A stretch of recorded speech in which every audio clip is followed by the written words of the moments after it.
And boom, and we're live. And welcome to another edition of Life is People. Well, how are we doing tonight, Jacob? We're doing all right, probably, maybe. I don't know. It's much too soon to tell. Well, I think it's a good place to start as any. And I have to ask you, it's been something I'm meaning to ask because obviously people can catch up. We've had a couple of brief sort of overlaps on sessions. But the first question I really Yeah. want to sort of kick off with is, where did your fascination with Scotland start? Ian Banks, almost exclusively. Uh, I was reading an American author's forum, and he recommended Complicity when I was in high school. And I picked it up, and it was the only book that I had ever come across that was actively use like second person narrative to kind of tie everything together. And then I sort of stumbled upon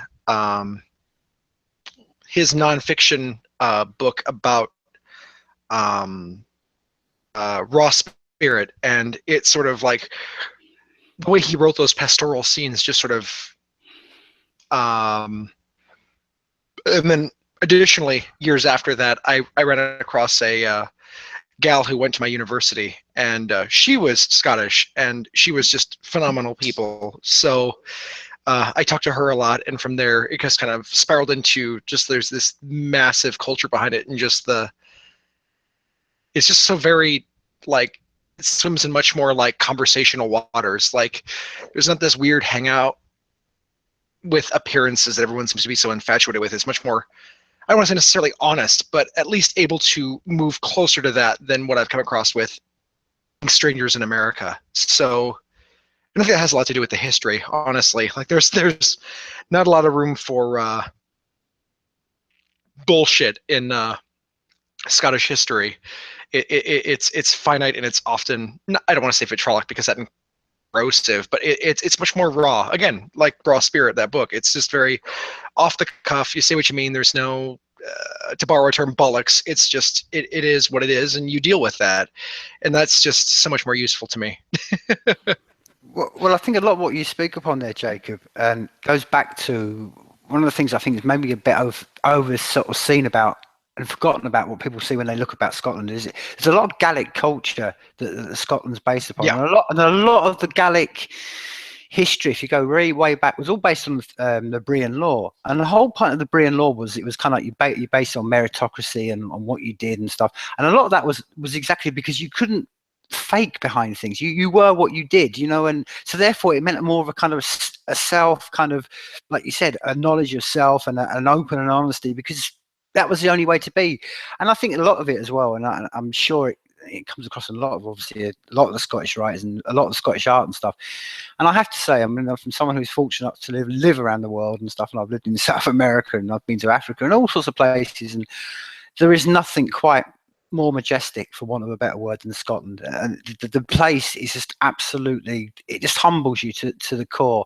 And it's one of those places that I've been to, places that are very much, nature just stands out and it does something to you as a person. But when I've gone to those places around the world, one difference between maybe that and Scotland is Scotland's empty. You don't get tourists around here. I mean, I could put some photos up, and you don't see jet skis on the bay by me, and you don't see over tourism resorts. And I think has kept the kind of realness about Scotland. And as you said, there's a lot of bleak and dark history about Scotland, man. I mean, I don't want to paint some sort of Scottish sort of like we're all great, they're all great people, and we're all, no, it's not, man. There's a bloody history. I mean, the painting behind me, man. I mean, that's of Glencoe, and just anyone read up about what happened in Glencoe, that's enough. There was a great uprising, what happened in Glencoe, and it's like I said, Scotland has a deep, deep history of uh, culture and interlocking um, systems and plays and people coming in and trying to distort how they feel, and then obviously the Highland clearances. And I think this is where it relates back to America. Okay, we seem to have lost Jacob. Intermission.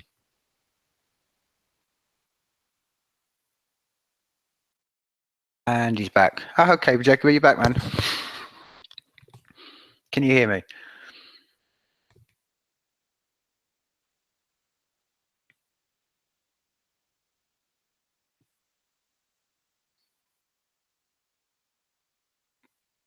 Well, this is awkward.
I'll breathe freely, clearly and fresh. And fresh, the unrest leaves me.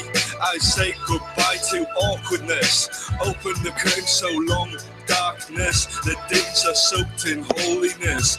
Good people, good vibes. A new season, a new life.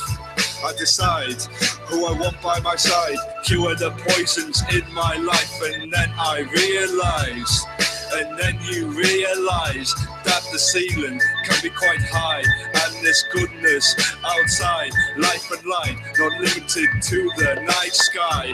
We thrive like satellites of love, we're going up, but we might come back for a visit. Like April showers turn to blizzards, the moods can swing, cutting your paper with scissors.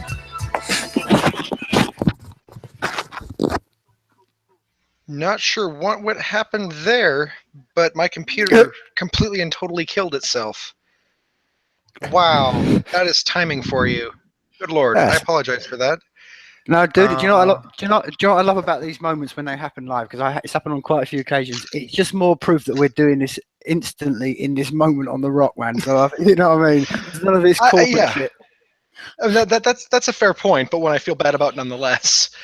Yeah. So if that happens again, I'm moving over to my desktop, and that'll be Sans face, but the picture's prettier anyway. So I've got that up and running in case it needs to be a backup.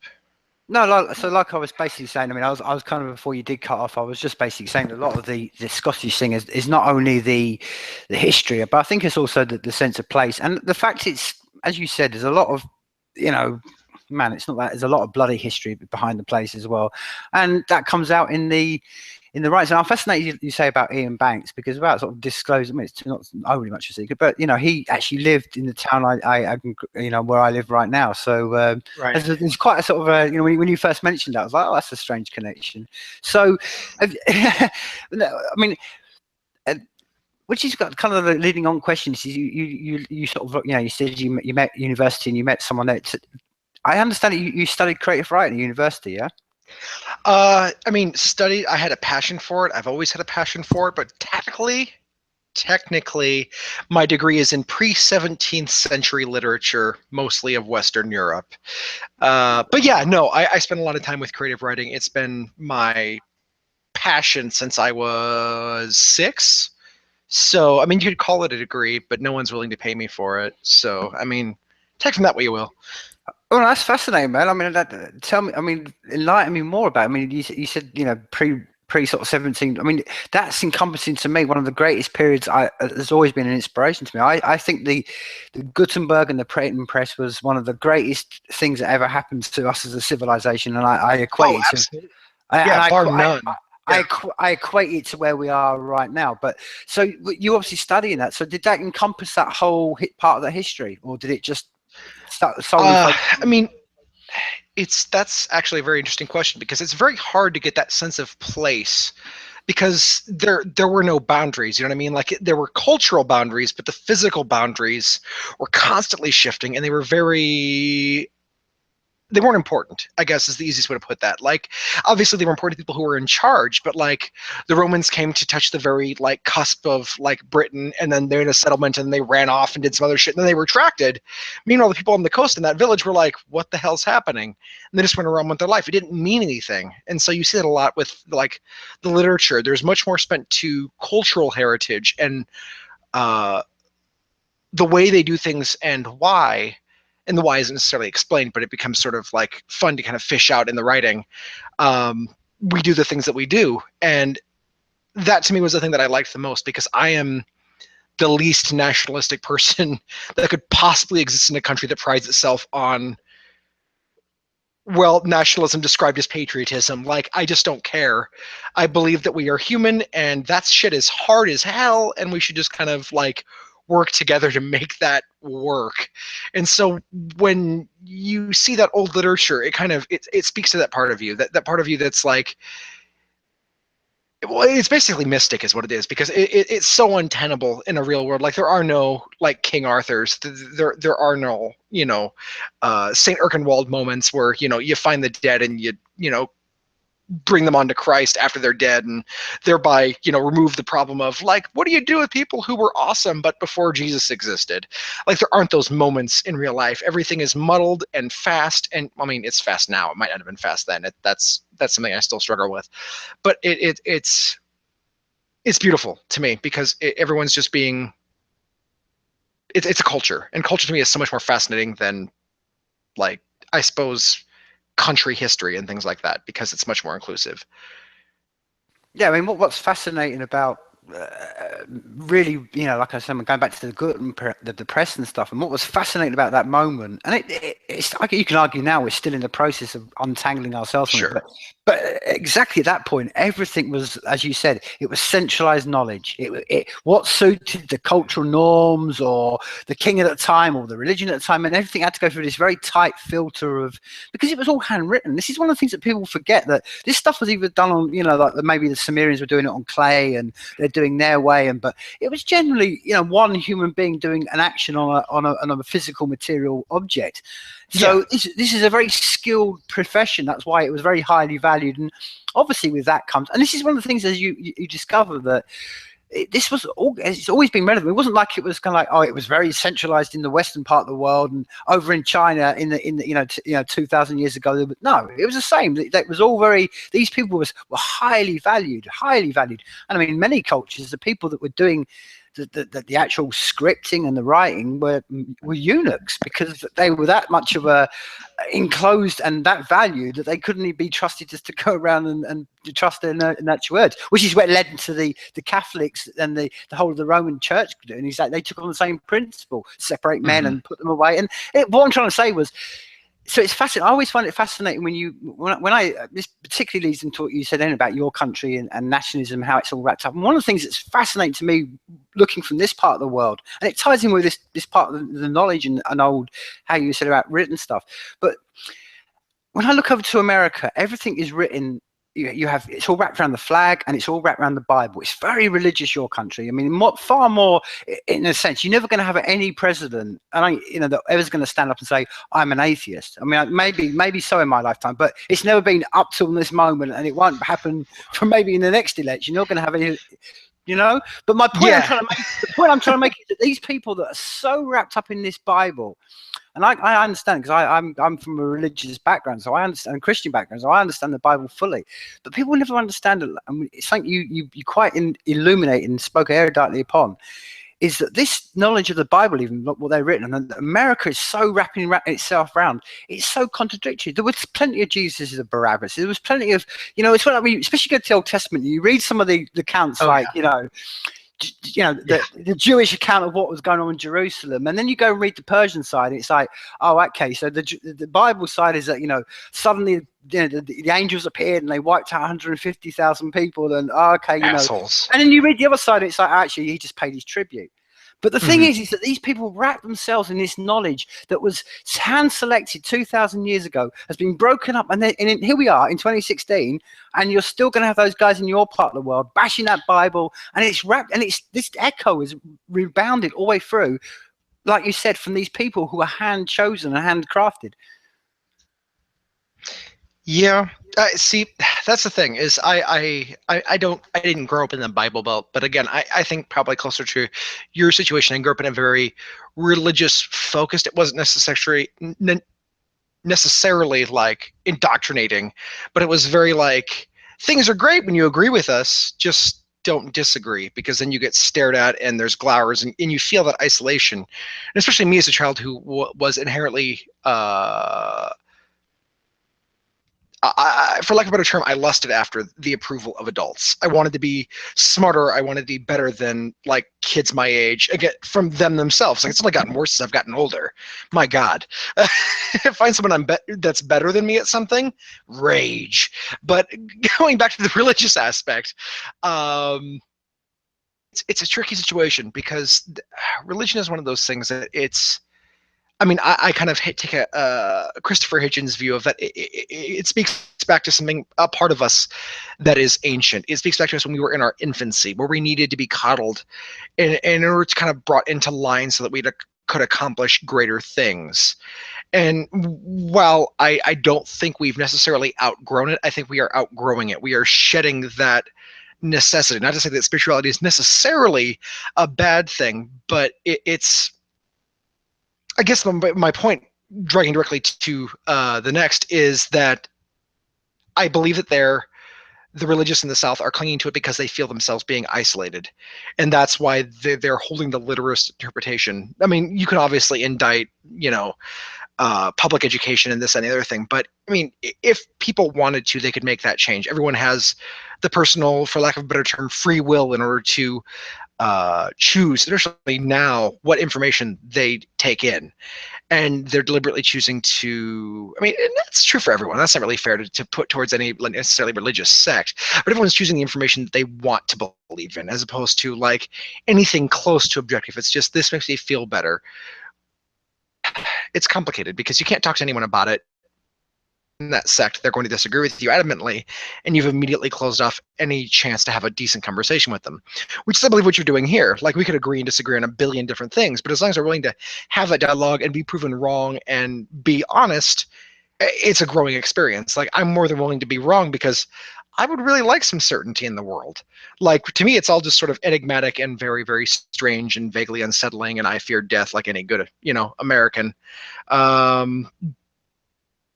The zealots don't. They have all the answers, and that to me is the most terrifying. And that's, I believe, what like that enable the they see it as the literalist interpretation gives them, because all of the answers are there if you're willing to bend logic enough to find it. And I know they didn't really talk about necessarily, but I think that's the large problem with like the religious right. I suppose there's probably a religious left, but I'm pretty sure they're like the opposite of a literalist, like the hippie version of it, where they're just sort of like, God meant we should hug each other. He literally said to sell your cloak and buy a sword. I don't know how you got hugs out of that. It's fine. Don't worry about it. Just keep hugging your neighbor. Let go when they say, I'm done. It's fine. Don't worry about it. Yeah, exactly. And I think the point I was really trying to illuminate is exactly what you just spoke upon. That is that it's got to this. I find it fascinating that we're in 2016. We're at the greatest days to live in, where we've got, the more we can communicate, we can have these kind of conversations that were impossible 10 years ago. So we're experiencing stuff that's on the, no one in this humanity that we're aware of has ever experienced before, this greater connection, all this. But what I was trying to illuminate is that there's still people, like you said, who will look at a book, they will pick and choose, but they tend to ignore one side and the other. And the question is, you start to realize that, and I think it's one of the fascinating things. That's why I love talking to creative people, whether they're musicians or writers or anything, because we tend to be outsiders. And the great joy about being an outsider is you take yourself away. You tend to become a bit individualistic, which I think is a great thing, because you start to look at your own internal workings and how you can start to reform your own ways of thinking. Yeah, absolutely. But once you do that, you start to realize that not only is it in a microscope, so not only you're not talking maybe some, Southern Baptist church that's very, they're in a cult, but you start to step up and you realize how much of cult behavior, that thinking, that not wanting to question, they're not wanting to sit down and have debate, they're not wanting to ever sort of hear anything other, because they're dissenters, they're the outsiders, we don't listen to them. Yeah, that you realize how much that is ingrained in culture in every part of the world. And I'm fascinated that we live in these times where we're having these conversations, we're all starting to break down knowledge. And like you said, we just started this conversation with saying, it's only got to go back 2, 3, 4, 5, 6 generations, and you're in a time when people are writing stuff down, and the law, everything is very, to have any kind of knowledge, you've got to go away and read. Man, we've got the opportunity. The kid in Africa's got the ability to open his phone up and Google anything, which is amazing. But yet at the same time, you realise that with all this, the dichotomy or the duality of it is, we've got this mass cult, a cult behavior going on, where everyone's in this cult mindset, and it's team this and team that, and like you were saying, nobody wants to listen, and you just realise, like, I don't know, I'm fascinated by that. Are we going to break through from this? Is this just something we're going to evolve from, or is this going to be the thing that actually sinks us into killing us all? We're not going to be in 100 years. I don't know. See, And this could easily be just, like me being overly, I suppose, sentimental, but I think it's honestly growing pains. What do you do when you go from, like, I mean, I grew up, I had a monochrome IBM computer where I wrote what basically amounts in modern parlance as fan fiction between my action figures. I would type them out as I worked them out with my cousin, to being able to talk with a British man who lives in Scotland in my 20s for 2 hours about the nature of reality and what is worth learning and what the future is going to behold. Like, that is a lot. Like, I couldn't even dream of this when I was a kid. Like, I couldn't. It was legitimately beyond me. And maybe that's more of an indictment of my creative self, but it's still fascinating that we've come this far. And so I think that when we find ourselves dumped into the ocean, we are going to retract. We are going to try and find the pieces of us that are most like us, because it's fucking scary. And it is going to resemble religion for probably our entire generation. But at a certain point, we become acclimated. Like my daughter, she is going to grow up in the information age. And she's going to go through her teens, and she's going to post stupid shit on social media, and it's going to embarrass her. But everyone else is too. No one's going to be clean of that. So it won't necessarily, unless, like, say, like the Zuckerbergs go through and cleanse the social, like, we get the same faceless politician we always have. It's in a generation, it's going to become a social politician, someone who is flawed, who isn't just a picture, who is this, like, you can look and see what their like situational awareness going on from this terrorist attack to that one, and the kind of the way their mind works and the way it's evolved over time. And you'll be able to truly see people in a three-dimensional space.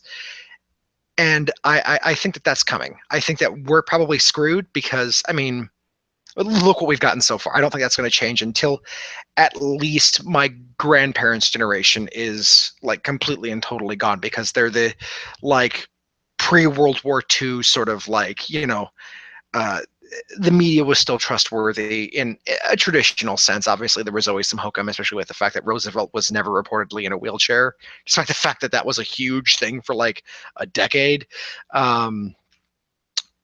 So we've got that inherent trust, and we're kind of going from distrust, which I feel is like where we're at now, where everything is a lie, versus the more pragmatic, hopefully, future where everyone's going to sort of be like, yeah, no, that was probably bullshit, but I mean, let's hold on to it and see where it goes. Like, following things to not necessarily a logical conclusion, but an experimental conclusion. And hopefully we don't become lazy in that time. But I don't know. I'm hopeful, mainly because I have a kid, and when you have a young kid, you're obligated to be hopeful, because otherwise you might as well just smother them in their crib and, Mm-hmm. Yeah, I agree, and I think one of the unspoken things, and maybe the white elephant that nobody, you hear some people talking about, but it's not as to me. I think it should be the first conversation everybody has, is that, we're living in these days and these times where, and I think it's an arrogance of us as mankind to even call this thing artificial intelligence. It's not artificial intelligence, it's intelligence. No, not even. And what I'm saying is, this thing, even if you just the logical, the thought process of it is that this is going to have, I mean, I had a quote the other day that said that AI will get to the point where it will be able to learn what we've learned in 10,000 years in a minute. Now, how we ever, that sounds about right. Yeah. So, okay. So if you take that into you follow that logically happen, whether it's in our lifetime or you say it's in your daughter's lifetime, I don't know. It's going to happen at some point. But this thing isn't going to be a slow emergence. This thing's just going to go boom, and it's just going to. Then we're going to have to deal with this. And I think that will be the moment where, whenever I hear people talking about, oh, it's going to take ages and time, hasn't that always been the case of people? They've always looked and gone, oh, things are never going to, never going to regress. And there's always these doomsayers. And I just think that everybody's not looking at that point. But if you just follow the logic through, this intelligence is going to rise. And when we're confronting with that, we're going to have to fundamentally change a lot of what we are. Now, you could argue that, maybe entities, and as in governments or corporations, have known about this, and this is the whole point of why we live in this ridiculous fairy ground of this world, that they're playing with it because they're just trying to suppress this thing. Sure. It's the old argument they used to use about aliens. The reason they don't want to tell us about an alien invasion is because it would scare us all. The reason they don't want to tell us about, and that maybe it's the same thing. I don't think that's any of the case, but it's going to happen at some point, and that is my great. I don't know, maybe I have an optimism about it, but I just think it will be the the Gutenberg press moment of our generation, because we're gonna face something that we can't, it's gonna humble us as human beings, and that's gonna have to do one thing. It's either gonna, like I say, see what I'm saying. I'm interested with that's gonna instantly, because when we're confronted with something that's greater than us, an entity that's bigger than us, are we suddenly gonna just go down to tribalism, or just gonna, like you say, like nationalism, then we're just gonna cut ourselves away and be afraid, or are we gonna embrace this and move on? I don't know, you don't know, but it's a fascinating question. Oh, absolutely. I started thinking about all the realms of fiction that have kind of dealt with this, from Watchmen to God, what was that stuff animal? The Moat and God's Eye, and they all sort of deal with it in a different way. And oftentimes they are optimistic, but then there's also these what I think are much more brilliant negative ones, because they get you thinking about like how to prepare, not to actually just like, oh, aliens, well, if they got here they must be friendly, but like, well, shit, what do we do when they're malevolent? And I realize we're talking big things, not necessarily aliens, but like, to me, when you talk about bigger things, it requires either a god or an alien. That's to me just like de facto, because we are self-obsessive, and we are, I mean, unless we manage to figure a way to deify a corporation, which I'm toying with as an idea, as sort of like some sort of weird Disney techno-Jesus, because I think that's probably what's going to happen. I'm just worried I'm going to be senile and not be able to call it when I see it, because I'm really looking forward to the like gold-rimmed like Jonas Brother. Like, I really think that's going to be really something to watch. But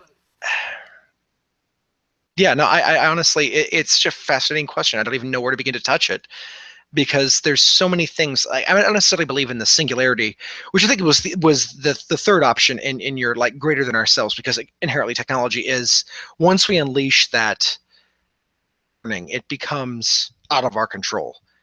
Like, and if it becomes even remotely smart enough to realize that, like, say, compared to Earth, having one planet where all of your intelligence is based is a shitty, stupid idea. It's going to go everywhere. It's going to decentralize itself, and it's going to be unstoppable. You could possibly retard it in some way, but it's going to learn, because it's going to keep the essence of itself in a billion different places. And I find that so wonderfully strange, because it could go Skynet, it could go the culture books for me in Banks, not like culture as a concept of human development, and so they could be beneficial, it could be negative, but it's going to be a change, and I think that's honestly what I'm more interested in, frankly. As dark as that sounds, I think I'm really just curious to see what the next step is, and I want to be alive when it happens. I want to fucking see it. That seems really neat.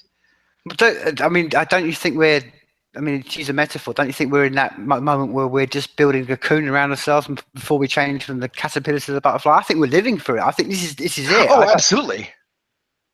I want to see what happens after. I want to see the butterfly. I guess that's my key. I'm very aware that we're living in a cocoon. It's just, I want to see the end result. It's fucking crazy. Yeah, I mean, and it's sort of like to take it back, and the idea of, and this is an interesting, I'll have to put a flagpole in that and maybe talk about this, because you mentioned, the sort of, maybe the way we think that anything greater than us, and I'm maybe on the same page as you, that it's either seen as a deity or an alien, and it's always got to be greater than us. And I think that, to be honest, if I'm going to go down to my psychology, what I know about psychology, that to me is just projection of daddy issues. They're looking for that. Oh yeah. So I think with all it, but what I'm trying to say is, I think we live in this great universe that we don't even understand. And when we start breaking things down to the smallest level, where we look at atoms and you realize that actually most of that is just nothing, and then you realize that subatomic, and then you get into the whole quantum layer, and you think, okay, that's, and what I'm trying to say, I think maybe we've just become arrogant as humans to sort of say anything that life above us, you've got to be an alien or a god. Maybe all the scriptures and all that, what they're trying to describe is just the chaos of the universe. And for instance, it's always fascinating to me that as creative people, that a lot, and everything that we're talking on now, and everything that this world we lived on, has all come from the imagination. It's all come from this realm of creativity, this muse that we have inside us. And what is that? No, I'm like you. I don't want to put this into it's a deity or it's an alien or it's a greater power. I think it's inside of us. But that's what's fascinating me. I think we're at the stage in history where we as mankind, and we have to be. We have to think that we know it all. And we're the king, and I don't think we do. I think we're just untapping our potential. And it's just as much as we can look back at our grandparents, as you rightly say, and say, "Oh wow, you didn't know anything. You're back in your day. How did you live?" Mm-hmm. Isn't that going to be what your daughter's going to say to us? And then your daughter's daughter, and by the time you get 3 or 4 generations down the line, they are the deities, aren't they? Well, yeah, no, and I agree with you. And the thing that's most bizarre to me is that as I was looking at kind of history throughout time, who was the same thing your father knew with a small change in it? Before the Industrial Revolution, you were taught what your father knew, and maybe there were a handful of things that were different. But now we've reached this I don't want to call it a singularity because I believe that is the secular person's version of like the apocalypse or some sort of positive version of that, I suppose. But we've reached this point where everything is changing so quickly that not the end, but certainly the pause between jump 1 and jump 2 is going to hit, and it's going to be very, very sudden. It's going to land like, and I don't know whether you saw this, but I work in the public sector next to a bunch of Pokestops, but like Pokemon Go landed. Like it happened and everyone wasn't sure about it, and there was some weirdness for about 3 or 4 days that was fucking everywhere. Hundreds of people littering like the park, the building, everywhere, catching these goddamn things. They didn't mean anything. It was awe-inspiring to behold because it was just this one thing causing everyone to absolutely not lose their shit, but to go in search of it all over again. It was baffling. I'm still processing it, and it's been like a month and a half. I don't quite know how to encapsulate just how surreal that moment was, realizing that there are hundreds of people who are barely talking to each other, all accomplishing the same thing. Mm-hmm. I don't know. Again, that is a very raw thing because the more I think about it, the more confused I become because it requires, in order to find an answer, you have to reduce all of human interest and capability into one core necessity, and I can't do it. I want to say it's because, the dismissive way is to say that, oh, they're all just, lemmings. But I think it's deeper than that. I think it shows a want to connect. Because we're all doing the same thing, and it's this desire. They are getting in the same place, and they're not like avoiding each other. They're just distracted, and they're with each other already in smaller groups amongst an ocean of other groups, and they are passing and they are going forth. So it's this we're doing now. We are at the point where everyone's getting together before going out into the park. We're getting into our small groups so everyone agrees with everyone else, and we know we're safe, and then we're venturing out into this great abyss of, and this is possibly arrogant or stupid or pretentious, but we're going off in this great abyss of poke this and what have you. And by the time it happens, our group will be bigger but less concentrated. We'll cover more of a spectrum. We'll realize that this person isn't evil. This person is worth being a friend, even if, that simply means that I know they're not going to mug me and they share a similar interest. They're worth listening to. Sane. There's no boogeyman. There's no, oh, the liberals care about like people who don't want to work, and the Republicans don't care about people with emotions because they don't have a soul. And like, it was interesting to me. I'm fishing for this now, so I apologize if it comes across as disjointed, but it's really interesting to me to see these little microcosms that kind of jut ahead and then disappear. And I'm sure there's been a bunch of them, but I'm only now getting to the point where I'm able to look for them and kind of peg them for what I hope they are. Because I don't think we need to die right now as a species. I think that this is us getting from the crib to the floor, where we can kind of toddle ourselves into something worth remembering. We succeed so much. Like, humans are pretty goddamn neat. We're destructive, arrogant, as you said, but like, man, we are really, really cool conceptually. Like, how unlikely are we? How utterly, bafflingly unlikely is all of this? And yet we're here and we're working together despite the fact it would be easier to murder your neighbor who, inconvenienced you. Instead, you're like, no, I'm just going to hold it in, go to do my job, or at most notify the police or the the board of the housing complex I live in. It's just, I don't know. I don't know enough about psychology to really pin that on anything, but that was my weird little rambling idiocy. I totally agree, and this is the thing. Like I say, as an artist, it's the same with me. It's just creativity. Everything that's got us here is creativity. Somebody it's come from creativity, which has come from a human being, and this is what I'm saying. And this is the whole point of where. Again, this is what I almost taps into this cult behavior, because cult behavior can happen in anything. You can have a vegan, you can have to the religious right. Anybody can have their little, and once you can close yourself off. And this is the thing. And one of the things you do realize is it's humans that have done this. I'm sorry, yes. but I love animals, but there ain't a dolphin that's having this conversation. It may have its own intelligence. As far as we know. I mean, but what I'm trying to say is a dolphin hasn't made a machine. That's what I'm trying to say. I think dolphins are equally intelligent than us.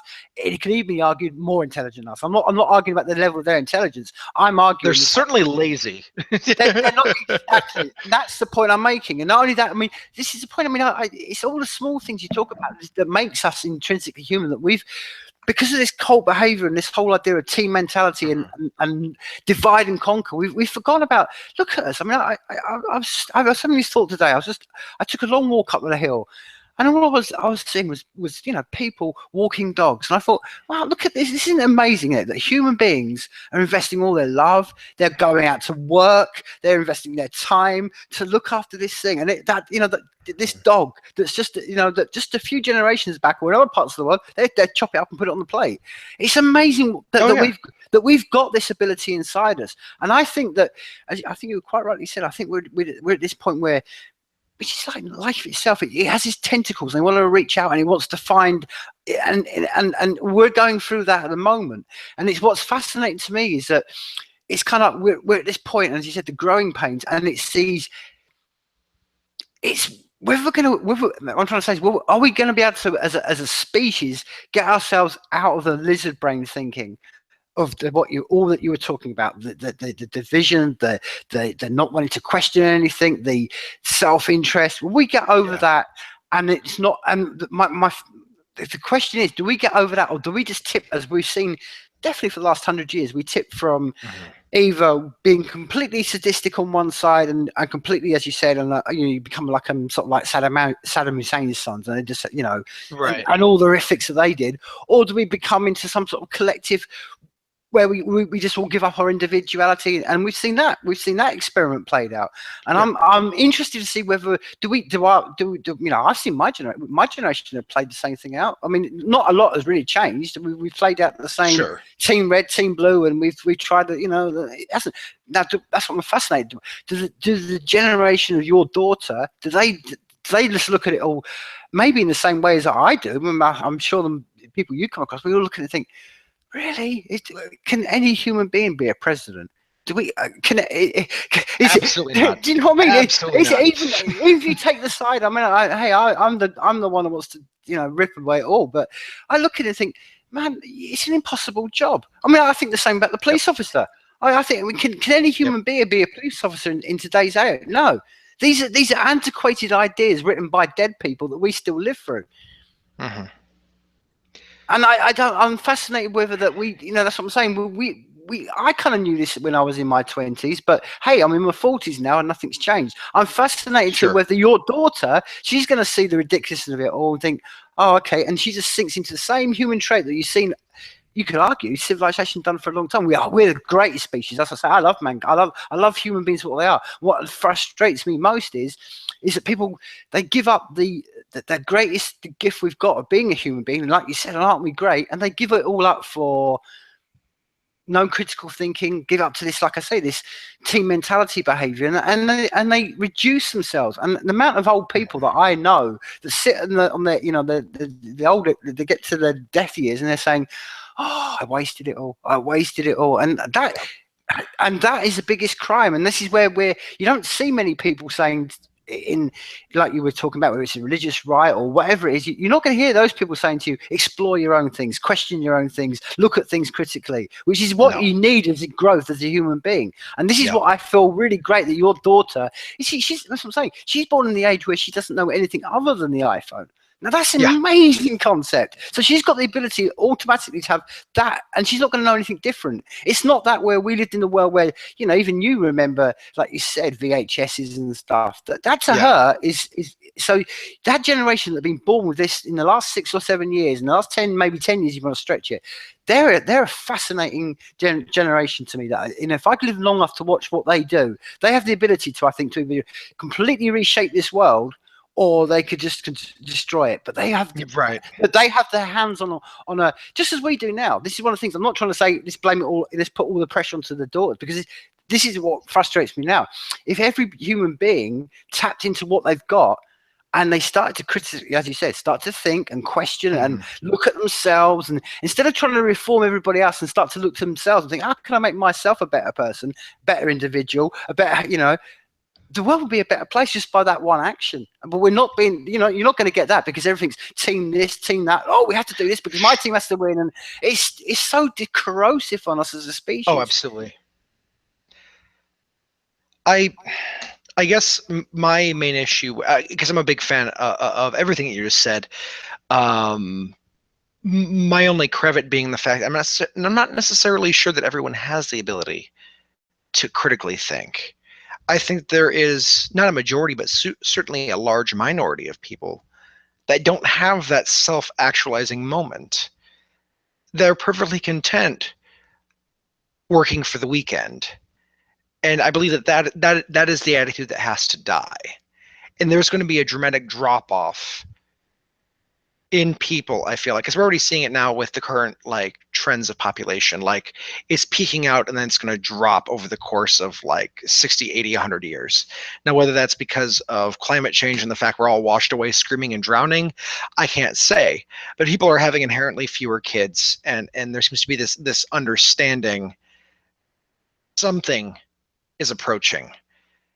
And I'm hoping that at some point we get to every kid young enough that with the advent of this phone, regardless of the, you know, security issues and the idea of surveillance, that they're able to view enough. And as long as it remains a shadow of what it is right now, as screwed up and beyond contemptible as it is, we do have that chance to give a generation a chance to accumulatively self-actualize into, you know,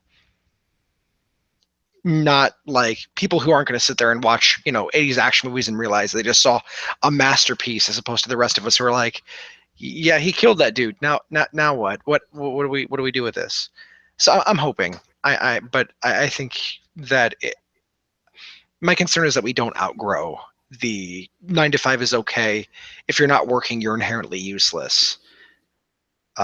Because I think there is that thing right now. Everyone's sort of viewing, I suppose we could call it my generation, but I'm sure it incorporates a lot more people into saying that they are inherently lazy, that they're entitled and this and the other thing. And like, there's no metric by which that is true, but it serves as a great way to stigmatize kids to avoid falling into that way of thinking where they're like, well, what do I want to do? It's no, it doesn't matter what you want to do. You get the job, you work, you raise a family, you rinse, repeat. There may be taxes involved. You might have sex a handful of times, but that's it. And I think that that's where the crux of it is it's going to hinge on the ability for us to embrace the creative, because it's not just like, oh, we're writing novels. It's looking at the universe and realizing it's only 4% us. And the other 96% is dark energy and dark matter. Shit, we're not even, the only way we could possibly find it, as far as we know now, is by measuring the way it interacts with things that we can see. There's so many ways that creativity can culminate into a brilliant idea. And I feel like once we're liberated to that, and if we embrace it, we will again become toddlers of the universe as opposed to babies. But otherwise, I feel like we might just die on this rock. But again, that's the cynical part of me, the same part that in the 16th century would have been sneering over at Gutenberg and saying it's all going to shit. Look at the politicians; they're all full of, you know, snot-eating assholes. Like, so it's hard to know, because I mean, there's larger scale things going on now. And I think that's what makes it harder for me to dismiss it, is the fact that back in the 17th century, they were looking at scale as the country's falling apart. Whereas in this generation, we're looking at the world literally falling apart. People are estimating that by 2020, there might not be any ice left. Like, that's horrifying to me. And so it makes it very hard to sort of remain positive. But I mean, what's the other option? Die? I don't want to do that. This is pretty neat. Yeah, but this is one of the, as you said, we're nothing more in essence of just literally just monkeys just poking in the dark, in the void. But this is a great thing. As long as there's no barriers between us and knowledge, then it's that what we were talking about, that self-discovery moment. We can all, that's what it is. That is just the stripped away truth, is that nobody knows it. This is what I find frustrating about the culture we live in, particularly in the West, is this. We've gone from this whole idea of looking at human beings eye to eye level and saying, okay, I'm no better than you, you're no better than me, to suddenly there's all these sort of people that are electing themselves and putting themselves above, or I'm the holder of information. This is just, as we were saying, this is just an echo. And we've got, it's a mindset change. And it's that mindset change that I think we're going through, like you said, the growing pains of where we are right now, because we have got this immense ability to have all knowledge. And with that, I mean, that's what I'm saying. This is where I just think inevitably things do change. I mean, it's like having a desert and you know, and you look at it and think, oh, there's nothing there, and all it needs is just a little, you know, a couple of days of rain, and then you go back a week later and it's just covered in all these plants. And this is exactly where knowledge is about, because more you have knowledge and you understand things. I mean, that's what I'm saying. You could be grown up, you could be brought up right now, or just, you know, maybe 20 years ago, and you could be, as a child, you could be being beaten every day of your life and being told by your adults around you, this is norm, this is how it happens, this is where its authority comes from, blah blah blah blah. Yeah. You know, now your daughter, she's got the ability to go, no, I understand this is against, you know, human principles to beat another person. So that, just in the nature of self-knowledge and her having that ability, changes everything, because all knowledge and the ability to understand more makes you realize you know less, but it equally goes like, no, you can't put these barriers in the way and say, like we were saying, this cult behavior where, you know, you can't question it. That to me is inevitable. That is going to dissolve, and I think the only thing that could come across against it that stop that, which is it leads into a sort of a deeper question, is, do we, if that decentralization of knowledge and ability to happen, does that get stopped? Which leads to the deeper question of, what is the greatest entity on this planet right now? And is that holding us back? Well, yes, I am holding you back, but I believe that you can beat me up and take it all back.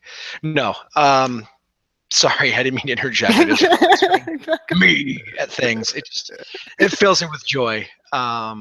Man, do you know the truth is, Jacob? In reality, you are. That is the greatest entity on the planet. You, me, all of us. I mean, well, yeah, absolutely. That's a very Dostoevsky way to put it, and I love it. We are simultaneously the best and the worst thing the world has to offer. In any moment, we can swing between either polar opposite. But God damn it, what a brilliant opportunity to be able to try.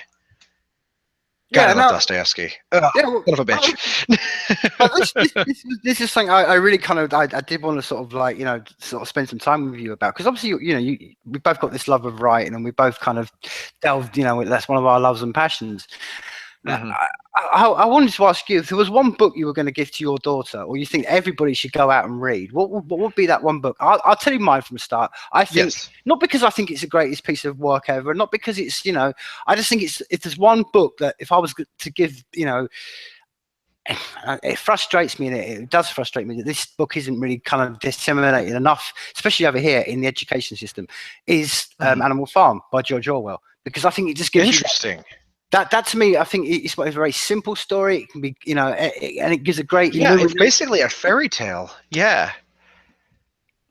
And it gives a great illumination. So that's why I think, I mean, when I was at school, it's ironic, because that book is given out depending what party you're in power over here. So I went through some parts of my school that I wasn't given it. I had a couple of years in secondary school where it was allowed, and then we weren't allowed it again, because it's all depending on which side you want to look at, because for whatever reason. Yeah, no, absolutely. So I think it's, to me, that's my one book. Like I said, that I would, if I was to give my son or anything else, I would say to everyone, please read that book. That would be my one book. So I'll bounce the question over to you. See, I always deflect these questions because I don't believe that you can pin down one book. It's there's so much, like, if you were to give one book to someone, to me that book has to accomplish something in order to properly put them in their place. Like, it has to make them realize that the world exists beyond them, that the world is so fantastically and surreally beyond recognition, and so just bombastically just wonderful, that you just kind of have to take it all in and do what you can in the meantime. And so I feel like if I have to answer that question, gun to my head, I'm going to go Bill Bryson, The History of Almost Everything. Okay. Because it goes over the entire history of virtually everything with not perfect acuity, but with an obscenely large amount of correctness. And so it kind of starts from the beginning and moves to the end, and it goes large scale, it goes low scale, and it doesn't teach us about humanity. But I don't believe that once you've been properly, but as soon as you realize how insignificant you are, I don't believe empathy needs to be taught. I believe once you properly acknowledge the fact that you're just a speck existing in a small time frame, you read other people because you realize they're people, and that in and of itself is beautiful. And that could be some hippie bullshit, but I think that more people need to know that we do not necessarily know, but we have a pretty good grasp of what probably is. And with that comes, I suppose, a certain stature. Certainly I wasn't the same after reading it, because it was, I mean, I'd always known, always understood through, cosmology and things like that, that 60 years ago were, metaphysics, and then, you break that down further into biology, but like the geology and the other things, like there's so many more layers to the world, and it gets you thinking about things that, you don't always think about. Obviously, everyone has a certain fascination with, oh, I like space. No, I like the dirt. I'm fascinated by planets. I'm fascinated by bugs. I'm fascinated by this and the other thing. And that book takes all of those things and puts them side by side by side by side, virtually everything else in the natural world, whether it be us, whether it be space, bugs, just, it's all there. So that one tiny part that you're fascinated with, so you don't get self-obsessed. You don't lock onto that one thing and think that that is the beginning and the end of everything. You realize, for everything I know, there's 10 billion things I don't know, and therefore it might behoove me to listen. And I think that is ultimately a fantastic lifelong understanding to have. I totally concur with you, and I think anything that brings it that great that thing inside of us of the ego, for want of a better word, and shoves that down and makes that smaller, is a greater thing. And that's why, because what I find fascinating, and I do, sort of thing you were speaking upon then, is that whether people have a completely religious experience, viewpoint of the world, or whether they think it's, just completely, that's it, you die and it's just cold and, forever, it's just dead and you're not going to know anything. Isn't surely the same thing that we can all agree on, is that we've got this one special moment. And this always fascinates me, that everybody, it's almost become a cliche. It's like, oh, well, people forget this. And it relates to what you were saying earlier on. Because if people really understood that we've got this short little, I mean, it's not even a slice of time. It's a blink of a blink of a blink. We have such a small little point about, especially how grandiose and how huge this universe is. And we're like you said, we're nothing upon nothing, and our experience of it is so small, but and so short, that to waste it, this is what's always fascinated me. Maybe why I am the outsider, why I am the artist, why I am the writer, why I am the creative person, because it's always been one of my greatest fascinations, and maybe amusing myself. It's like, how can people go on this 9-to-5 hamster wheel ride? It's to me, it was like, no, I'll do anything other than get on that ride. I can't understand, like you said, I don't understand that mentality of I'll live for the weekend, because you think, You only got 70 years, 100 years if you're lucky. That's nothing. You should enjoy every moment you've got of it. And to say, oh, well, this is what gets me about that whole hamster lifestyle of, running around the wheel, doing what you're doing, living for the weekend, getting pissed up, going out for the weekend, back and then back on the wheel Monday. And it's all like the same sort of rotate. Is that you've asked those people and they will go, oh, yeah, well, I'm doing it because, I'm going to retire in the 60s and that's when I'm going to have my life. I think, well, had you got any guarantee for that anyway? Not a damn thing. And what can you? I mean, I'm not being funny, but talk to anyone in their 60s. The people in their 60s saying, "Hey, if I had my 20s over again, I'll be going out every night doing this shit. I wouldn't be working because you can do things in your 20s that you can't do in your 60s." So that's what fascinates me about where we're at, because, like you said, we people just don't understand this immense thing that we got as A, being a human being, secondly, that we've got this experience of life. And yet, like I said, it's always fascinated me that people, and I'm sure it's the same with you, it's what led me into the world of being a creative person. And then I look at the world and think, I don't understand. I've never understood it. I fascinated it. It's contemplated me. It's been a great discussion. How does someone I know who's grown up in the same environment, the same country, done all the same things, and yet they're the person that goes home at night, puts on the TV, switches their brain off, doesn't want. They're the kind of people that say to me, and I'm another one, not one of the blinding ones that I look at people in today, and I hear it all the time. They say to me, "Oh yeah, but I don't want to think," and I'm like, "What? Well, this is like a bad Bill Hicks joke. What you don't want to think? This has gone beyond you don't really want to read. It's gone to you don't even want to think. Yeah. I don't understand that. To me, that turn your brain off. I never understood that. I don't like to read literature. I just want to read like the next James Patterson or John Connolly or this, that, and the other thing. Yeah, no, I wholly agree with you. It's not my. It's not the way my brain works. I relish uncertainty. To a point. I'm beginning to hate it now, but that's because there's just so goddamn much of it. But in defense of that, however, it's fucking scary out there. Like, it's fucking horrifying. And that same defense can be made for the super religious. Like, not knowing, like, I've had existential breakdowns not knowing what happens after we die. Like, I've legitimately thought, I should kill myself just to find out because I need to know right now. And it's like, wait a minute, no, that's not right. That's wait, that's problematic. So I think, Grand Inquisitor style, you've just kind of got to realize that having unlimited freedom is fucking terrifying. And having the ability to have that infinity rolled into a wheel divided into 4 parts where you go to work and then a quarter of the wheel is taken and you come home and that little space there is where you kind of you're able to make your own life. Then you go back to work another quarter, make your own life, so on and so forth, the entire thing. There is a vague comfort to that because you know what's expected of you. It's like a warm blanket. And as long as you don't think too hard about it, you're not going to sit there and live in dread. You're just like, I'm content. And that numbness is as close as to feel out into the unknown. It's like, is it worse to have an animal as a pet or to leave them out there starving in the unknown of the wilderness? Like, obviously there is a middle ground, which I believe is the important place to be, where it's you're willing to sacrifice certain leisures for that precipice of reality where you're like, I don't know what's real, but goddamn it, I want to find out. But getting to that point where you're willing to even risk an inch to go back out into that unknown space. I mean, I understand not wanting to do it, and I understand life is stressful enough, and people don't necessarily have the time or the energy to, and certainly with a young kid, I don't always have the energy to reach out into, the ether, as it were, and willing to poke and prod my way into realize that I got something wrong in my 20s again, because that shit gets tiring. Believe it or not, realizing you're wrong all the time is fucking awful.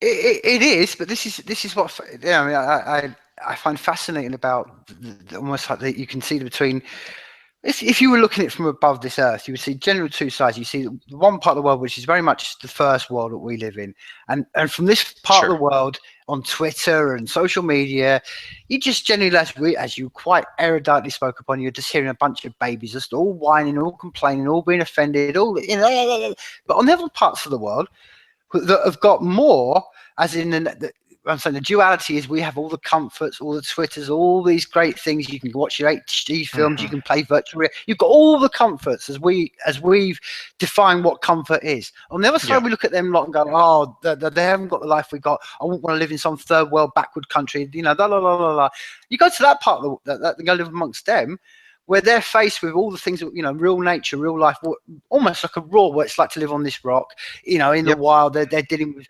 mosquitoes and malaria and no electricity and having to walk 5 miles to get water.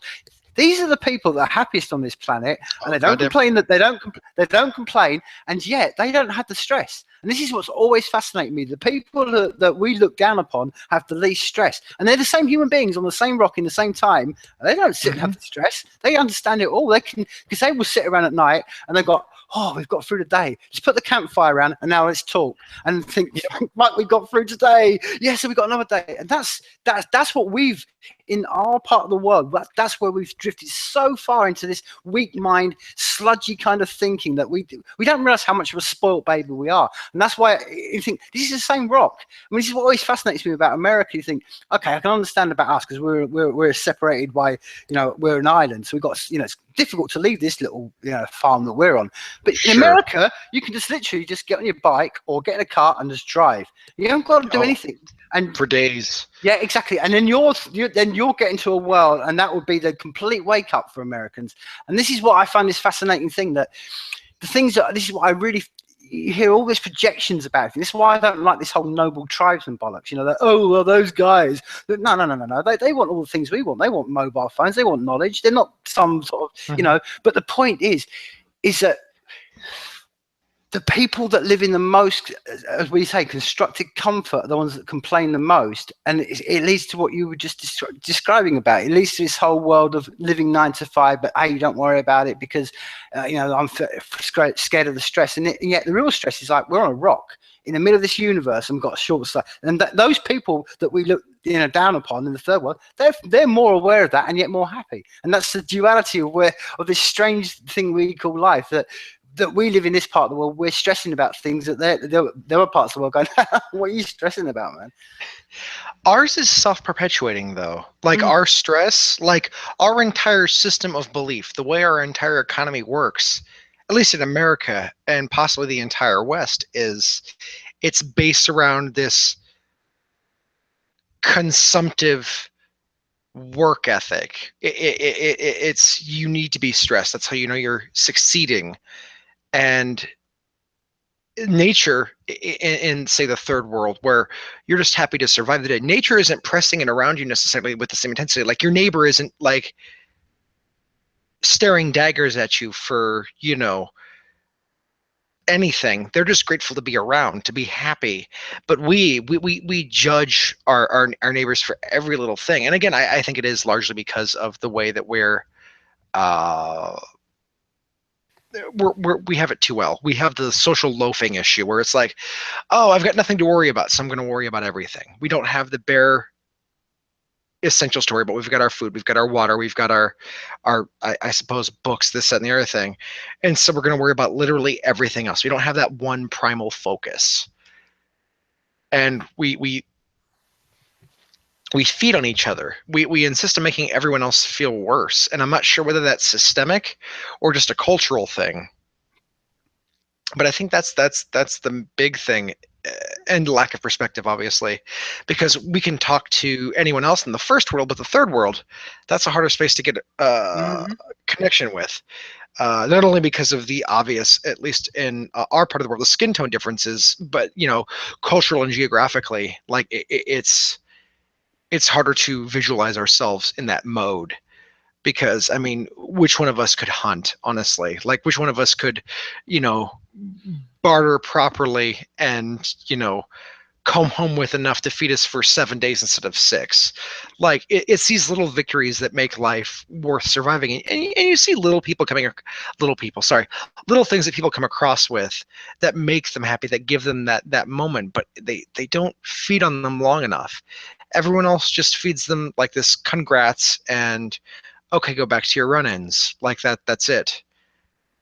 Like no one takes a chance to congratulate someone for doing a decent job. Not a great job, but like an adequate job. Like you did well. Like you survived. You did something decent. Good job. Like legitimately. Celebrate mediocrity. Like you didn't fail. Congratulations. Your child didn't die. You passed that. Like, God damn it, that's worth something. Because there were a lot of dead babies. And you weren't among them, and now neither is yours. God damn it, celebrate that shit. Because life is too goddamn short to celebrate every goddamn chance you have. Yeah, well, that's the duality I speak upon, because Yeah, I mean, this is being played out, and it's ironic. We go back to where we almost like full circle where we started off with. I mean, it's going to be played out in your elections. I mean, your whole election's about building walls, putting things up, stopping human beings. And the point being, those human beings, as I say, you can take the person out in the middle of Paraguay who's never been in anywhere near a city, drop him in New York, and I guarantee, and it's been proven in your country, within a year they would be having a house, be successful, they would integrate, they'd be fine, you know. And I've seen it. I've seen people over here who just come sure. But like you said, you take someone from New York and you drop them in the middle of Paraguay, they wouldn't last a week.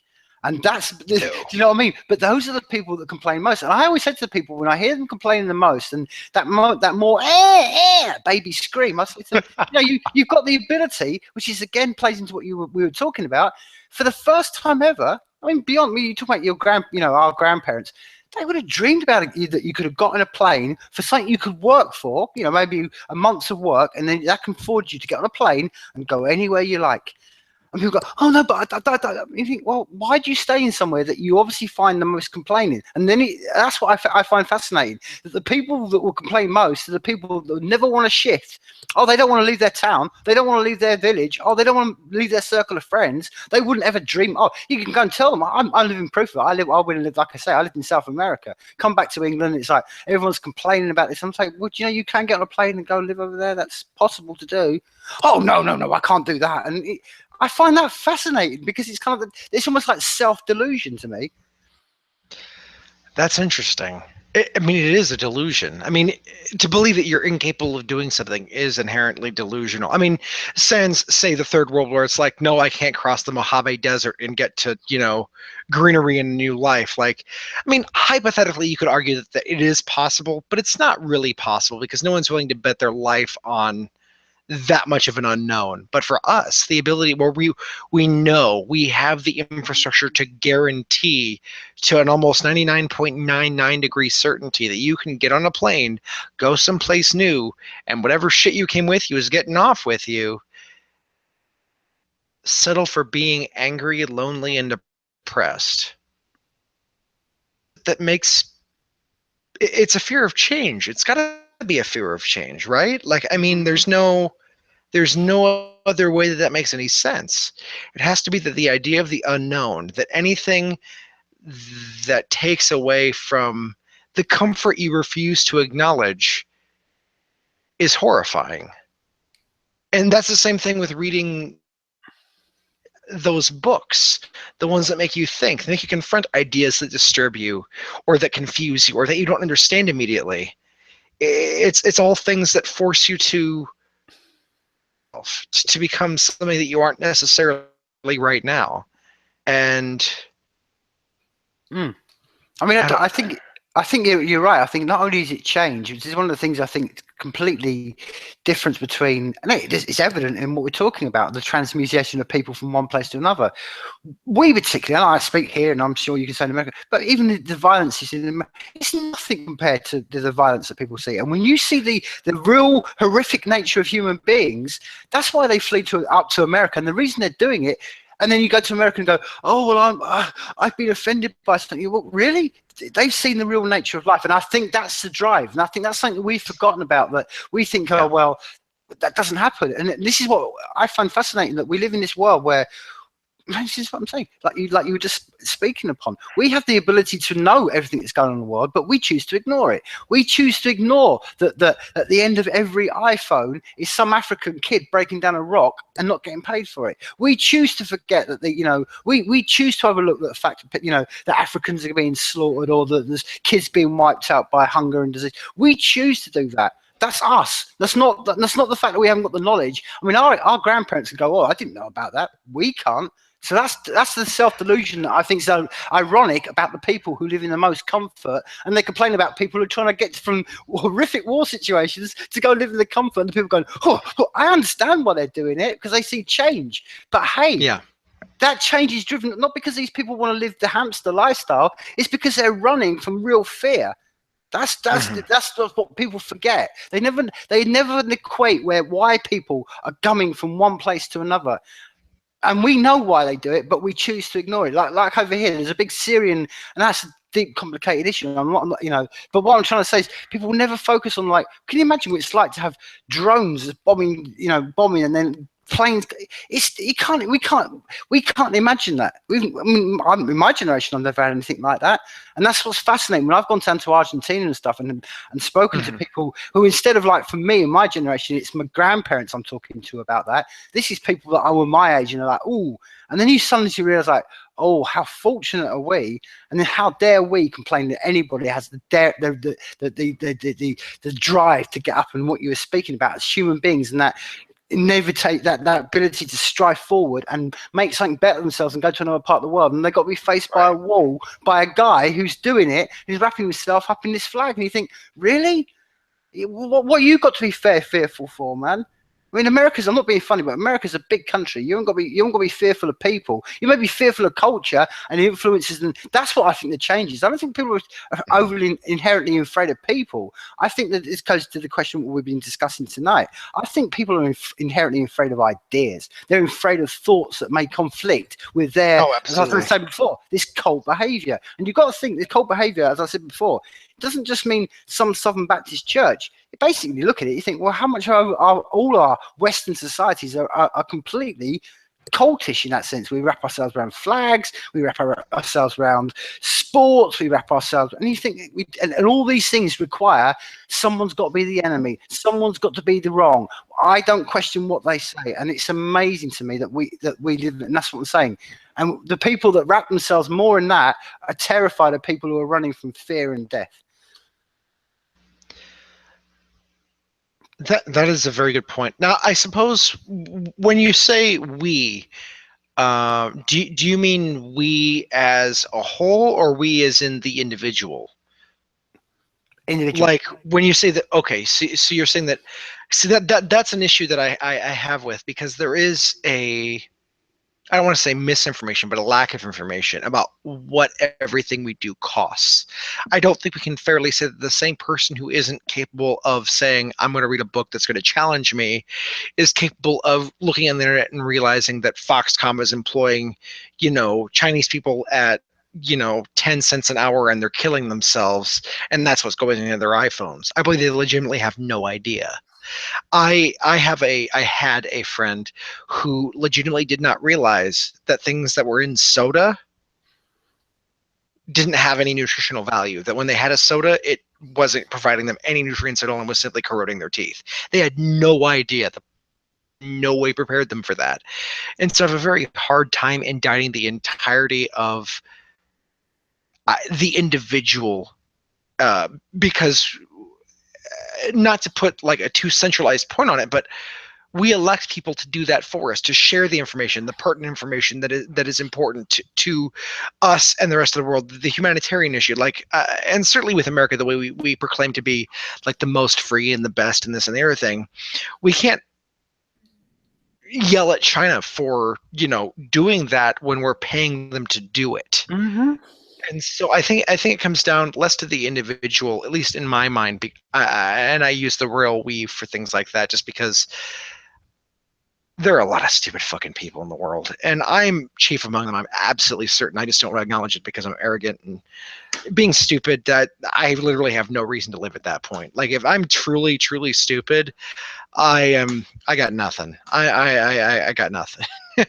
Yeah, I go with you, but I think exactly where I was sort of fascinated about is that I think it's that very inherent part of the step of what you just said is about, well, that's why we have politicians, so they can do that for us. And my point is, and I think it's the theme of what we've been discussing tonight, we have got, especially especially with the part of the world I'm talking about, us in where someone's got an iPhone and they've got the ability and they've got all these, well, let's break this down. Someone living in New York, even the most poor level, has got more ability to have knowledge and stuff like that than people living 30, 40 years ago. And right now, they've got the ability to know this. It's what I'm saying. They're choosing not to. And it's all right going, oh, well, that's why the politicians are there for. Or I have someone else. No, you have the inherent. It's that self-responsibility. That's fair. And the point being, that's fair. So, and this is when people say, "Oh, well, yeah, don't buy it." This is what I'm saying. This is where you can make the difference, because if you didn't buy that, or then you're not feeding. This is where we've got the power as individuals. We've got the power not to overly change anything. Maybe that's not what, I don't think that's necessary for us to do, but we can individually as human beings choose what we feed and what we don't feed. And that is a great power, because even if you're even if you're a complete believer in capitalism, that's the power of the market. If you're a complete believer in communism, you go, that's the power of the collective. But even it still means that we have the ability to feed what we do. And that's down to the individual. That's why they're spending all their resources. That's why the state spends its resources and companies spend their resources to attract you into their ideology and their, which is all it is, dude. We know all it's lies. Yeah, absolutely. And this is the point. And every individual, and this is what I'm getting down to. I think we're getting into an era where we can't turn around and say, "Oh, well, it's the responsibility of someone else." I don't. I think that's a very lazy excuse. That's a fair point. To humans to say, "Oh, yeah, for a human to be able to turn around and go, I didn't know this and I didn't," especially in our part of the world, I think it's a very lazy excuse. I honestly think it's dangerous, because it unleashes people to go, "Oh, I didn't know any better." Yeah, that's a fair point. I was thinking, I suppose, older folks, like people in their 50s and 60s, things like that. Certainly, there's no reason for anyone born from like the late 60s on to have they don't get a free pass. I was thinking, well, I mean, I guess I don't know. The person I was thinking of is like 35 this year, but they don't use the internet. They don't have any connection. So they're really an outlier. Certainly no one with a cell phone with mobile data they can't be free from the information that is available just because they're not willing to ask themselves the question. God, that's tricky, because everyone is independently exclusive in the way that they view and engage the world. So some people aren't going to confront those questions because they don't engage the technology. The person that I'm thinking of that didn't realize that soda was bad for them and doesn't consider those, like anything that we've been talking about today, they just don't care. They're more concerned with what immediately consumes them, whether it be their job or their own art or whatever it is that they're doing to distract themselves in between labor. Hell, it's they distract themselves, and I can't blame them for it necessarily, because they're not engaged in the technology that's causing a lot of the issues. But I don't think they can be let off the hook either, like as a rule. But I mean, you can't indict someone for not being aware of something like that's, I mean, what do you do with that? I mean, you have to change the system, but you can't depend upon the system to convey any real information. You know what I mean? Like if we're saying that the system not telling them, if they can't be blamed for the system not telling them, then we can't, blame the system for telling them either. And so it works both ways. And so where are they supposed to find this information? They have to reawaken enough to ask that question. Mm-hmm. And how do you necessitate that? How do you get them to question everything that they do? How do you awaken that curiosity in someone? And again, I think that the ultimate, either it's a better public education or it's no public education. I can't quite tell which. Like, I think that they need to be like, I guarantee you that any 2 or 3-year-old that asks the exact same questions, give it enough airtime and like tenacity. But a 7 or 8-year-old who's been through the ringer a couple of times from parents who, I mean, we teach our kids to talk, and then as soon as they start talking, we tell them to shut the hell up. Like, well, I mean, how is anyone supposed to survive in that system? You can't. You're told not to tell stories. You're told not to do this and the other thing. No one's telling you what to do, just what not to do. You're utterly rudderless.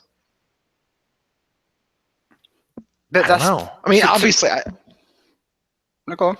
Go ahead. No, I wasn't sure where I was going. I was just talking out loud. No, I was just going to say, this is why I do think it's maybe I'm being, I'm kind of more on that. It's a nuance element to me, but I'm sorry, but anybody who's doing that, this is why I particularly use the example you use. Anyone who's just going out doing the 9 to 5 through the week so they can live for the weekend, so they can get absolutely off their heads and get pissed and then start all over again, and they're living in. I'm not talking about living in. I'm particularly talking about living in our part of the world, where it's all the privileges. I'm sorry, but for that person, I know it's nuanced, but you can't exist in that world. You can't without having the internet. The person you're talking about, the reason you disassociate yourself from the internet and the phones and stuff, it basically means, okay, I'm stepping more and more outside society, because to live in the world we live, you have to have the internet. This is one of the things. I mean, I don't know hey, I can only speak of what it's like over here. I shouldn't be projecting to what America's like. But over here, to even get what we call dole, you have to have an internet account. To get a gas bill, you have to have an internet account. Everything is become. This is what I'm saying. We're becoming interlocked with this intelligence. Oh yeah, absolutely. And that's what I'm trying to say. So the person, I mean, how many people? I'm saying the average person you're talking about and we're speaking upon is the same person that couldn't leave their house and go 50 meters down the road without their phone. Now that person, to me, to say, oh, I didn't understand these things. To me, maybe it is nuance of everything else, but it's like, well, instead of you just sitting there and turning on and watching Xbox, or watching the X Factor, or sitting there and Googling porn or something, you could spend that time more productively. And this is the point, because this is what I'm trying to say. The reason that the guy from, I don't know, some war-torn part of Africa, he strives to get to Europe, is because he wants the ability to be the comfort. We can sit down and go, oh, now I can sit and explore the knowledge of what we've gained. And this is what I'm saying. The lazy people born in our world, I'm sorry, but we are inherently lazy, and we're inherently comfortable, like you said, that child mentality. But equally, we can't allow that. We can't. Maybe it's just my viewpoint. I just don't think us, and I think this is one of the crucial questions that I don't know. I see that we're going to have to face as a species is that we're going to have to realize that we can't just deflect all the time everything onto everybody else and say, oh, it's their fault. It's their fault. No, it's all down to ourselves, and that's what I'm saying. Particularly us with the information we've got in our hands. It's very hard for me to say when I hear people and saying, oh, and I think, well, no, of course you do. And I can show you on Google, because you can find out anything. I could show you about how kids in Congo are being killed, or how pygmies in Congo are being killed. That's not some 20, sitting in the library and having to go through essays and stuff. That's a Google search. Yeah. So to me, that's inherently lazy. To me, okay, that's delusional, because that's not, no one's got a gun at your head and saying you should not look at Google. It's delusional. It's you saying, I'd rather live in a world where I don't want to think about these things, which is what they say. They will turn around to you and say, I don't want to think about that thing. And that's, to me, is delusion. And to me, I don't think that.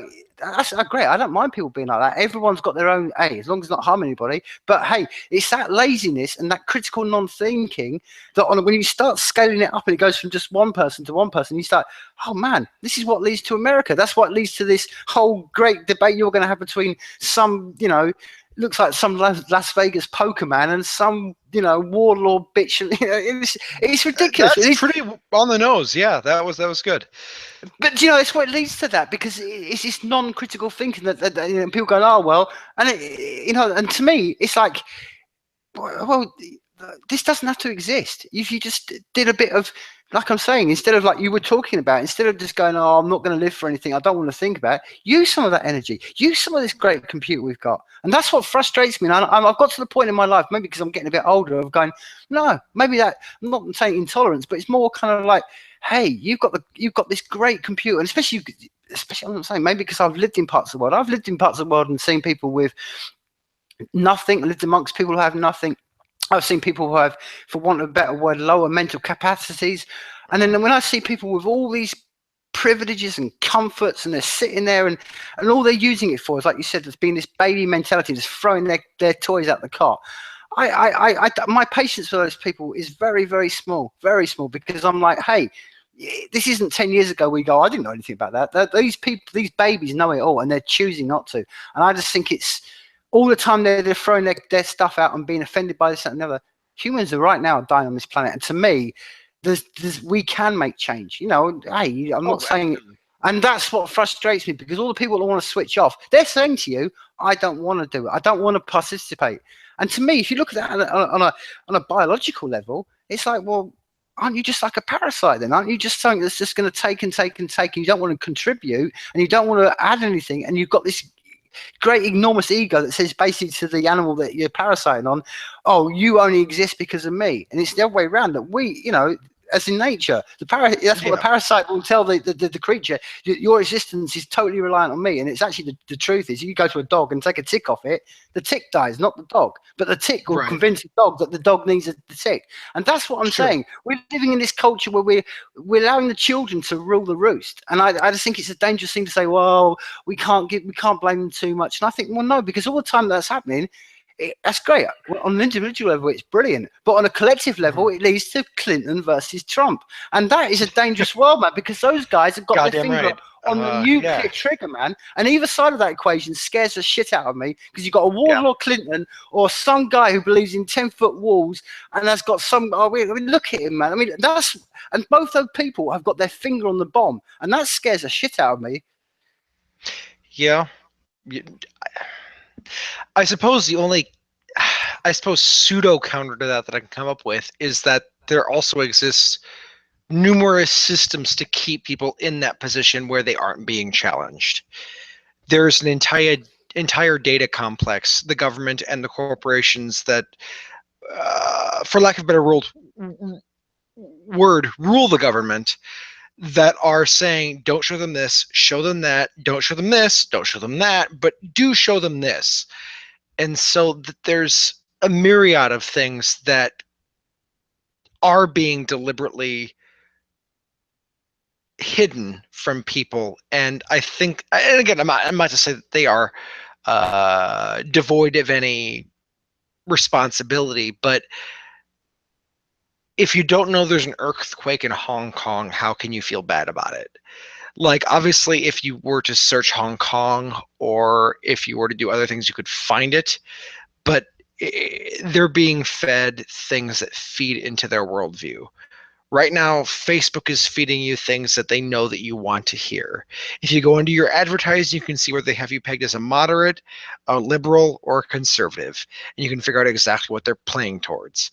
And that's the way all of it works. They show you things that they want to show you. And as long as the government and corporations are feeding you what you want to know, they're going to immediately feed that bias within yourself. And I think that's, and again, that goes back to the original thing that we talked about, is the fact that I'm basically blaming the bigger entities for our negligence, because I mean, I believe that they have a responsibility to us to not try and hide. I mean, obviously they are. Like, there's that's some liberal bullshit on my end saying that, well, they shouldn't do that. Well, they are fucking doing it. So what are you going to do about it? Put up or shut up. But it's, I can't blame people for being stupid. I can only blame the system that let them be stupid. And that is changing. I will acknowledge that if my daughter ends up stupid and vapid, that's either on me or on her, not some governmental entity, not some corporate entity, because like there's too much available from too young. Like, because kids are curious beyond rational bounds. They're going to ask every stupid fucking question they have. And with Google, they'll be able to have the words sure may end up in tits and dicks sometimes, but they will find the answers. And that's beautiful. It'll be fucked up and lead to some strange conversations and Thanksgiving, but I had those anyway, so I don't see a problem with it. But right now, with the people that we have in this infrastructure, they're not necessarily growing up with it. They're just kind of feebly pushing against the edges and seeing what can get them what they want. And while they're still feeding that piece of themselves that is the id, the super ego is basically left to rot. Because they're constantly finding new things to jack off to, new things to do this and the other thing. Like, they're finding all of these distractions. Like, sure, there may have been 200 people brutally murdered in a village outside of, like, oh God, whatever du jour African country is being destroyed by rebels. God. But this police officer stopped in front of, like, a Michigan highway and let ducks cross the street. That was a feel-good moment. Can we all agree that was pretty awesome? Okay, go back to work. It's okay. You had your break.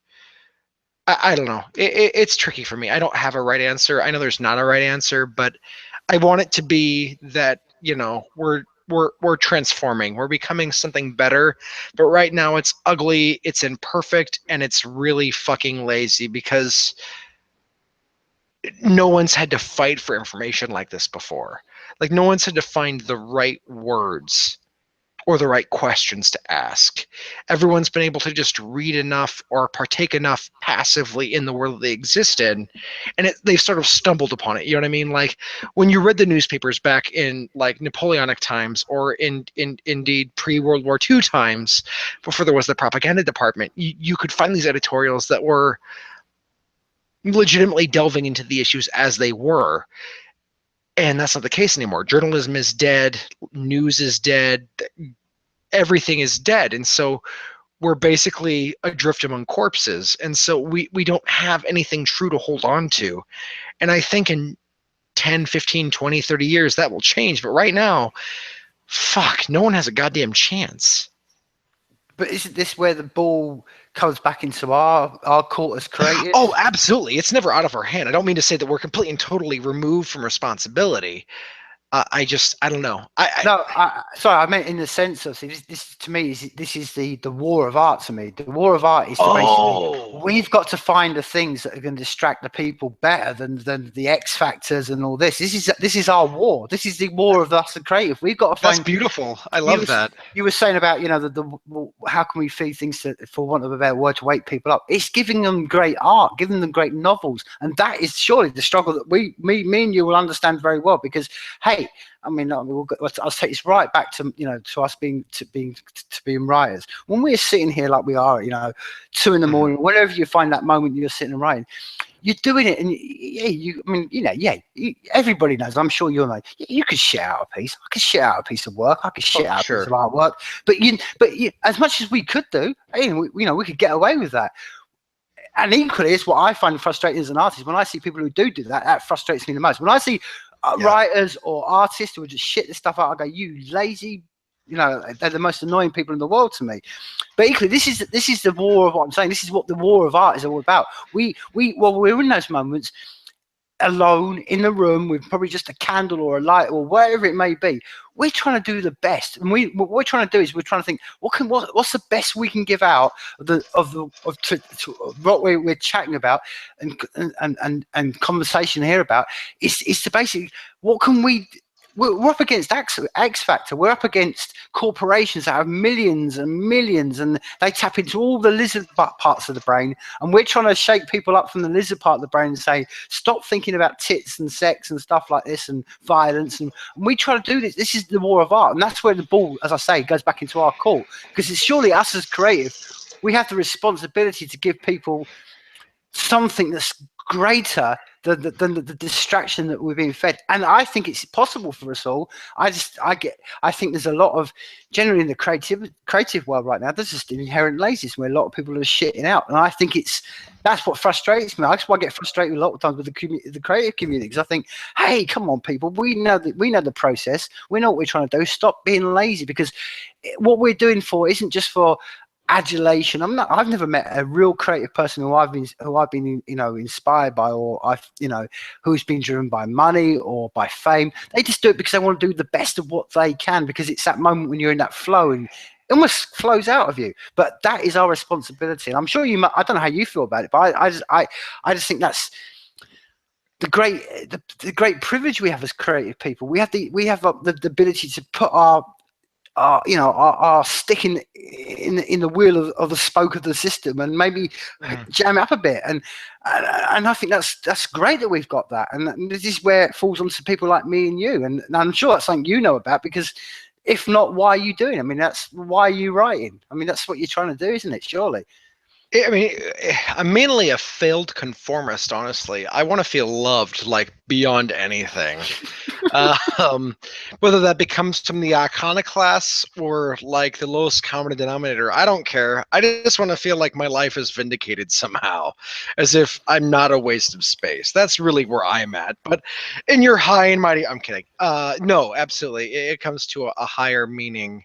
You want it to mean something. You want it to stand as some sort of piece of the human condition. You want to write your demons. You want to write your war and peace. You want to find that thing that encapsulates humanity and spins it on its head and shows you something that, no matter where you're from, it hits upon something true. And it's becoming harder because everything's changing so goddamn fast. As soon as you get one part nailed down, the other parts are wrong. So as soon as you get down the nomenclature, the internet's changed. As soon as you get the internet down, the nomenclature's changed. Like, it's fucking hard. Like, unless you're willing to like bank on certain trends, like, you can't know. And so and I think that's where the boon of, like, not science fiction necessarily, but certainly speculative fiction or like near future alt history is going to come into play. Whether it be in literary fiction, where they're kind of spinning on its head, like Never Let Me Go and things like that, where you're taking this premise and spinning on its head and, maintaining the human aspect and kind of showing that Animal Farm sort of view. And I think that's where the future is, because it's moving so goddamn fast. I honestly don't know how anything politically relevant can come to pass, because everything's moving so goddamn quickly. I mean, we could have started writing a novel about, Clinton and Trump or one or the other, 12, 13, 14, 15 months ago. It wouldn't be worth a goddamn thing except for like satire for another 2 years. Mm-hmm.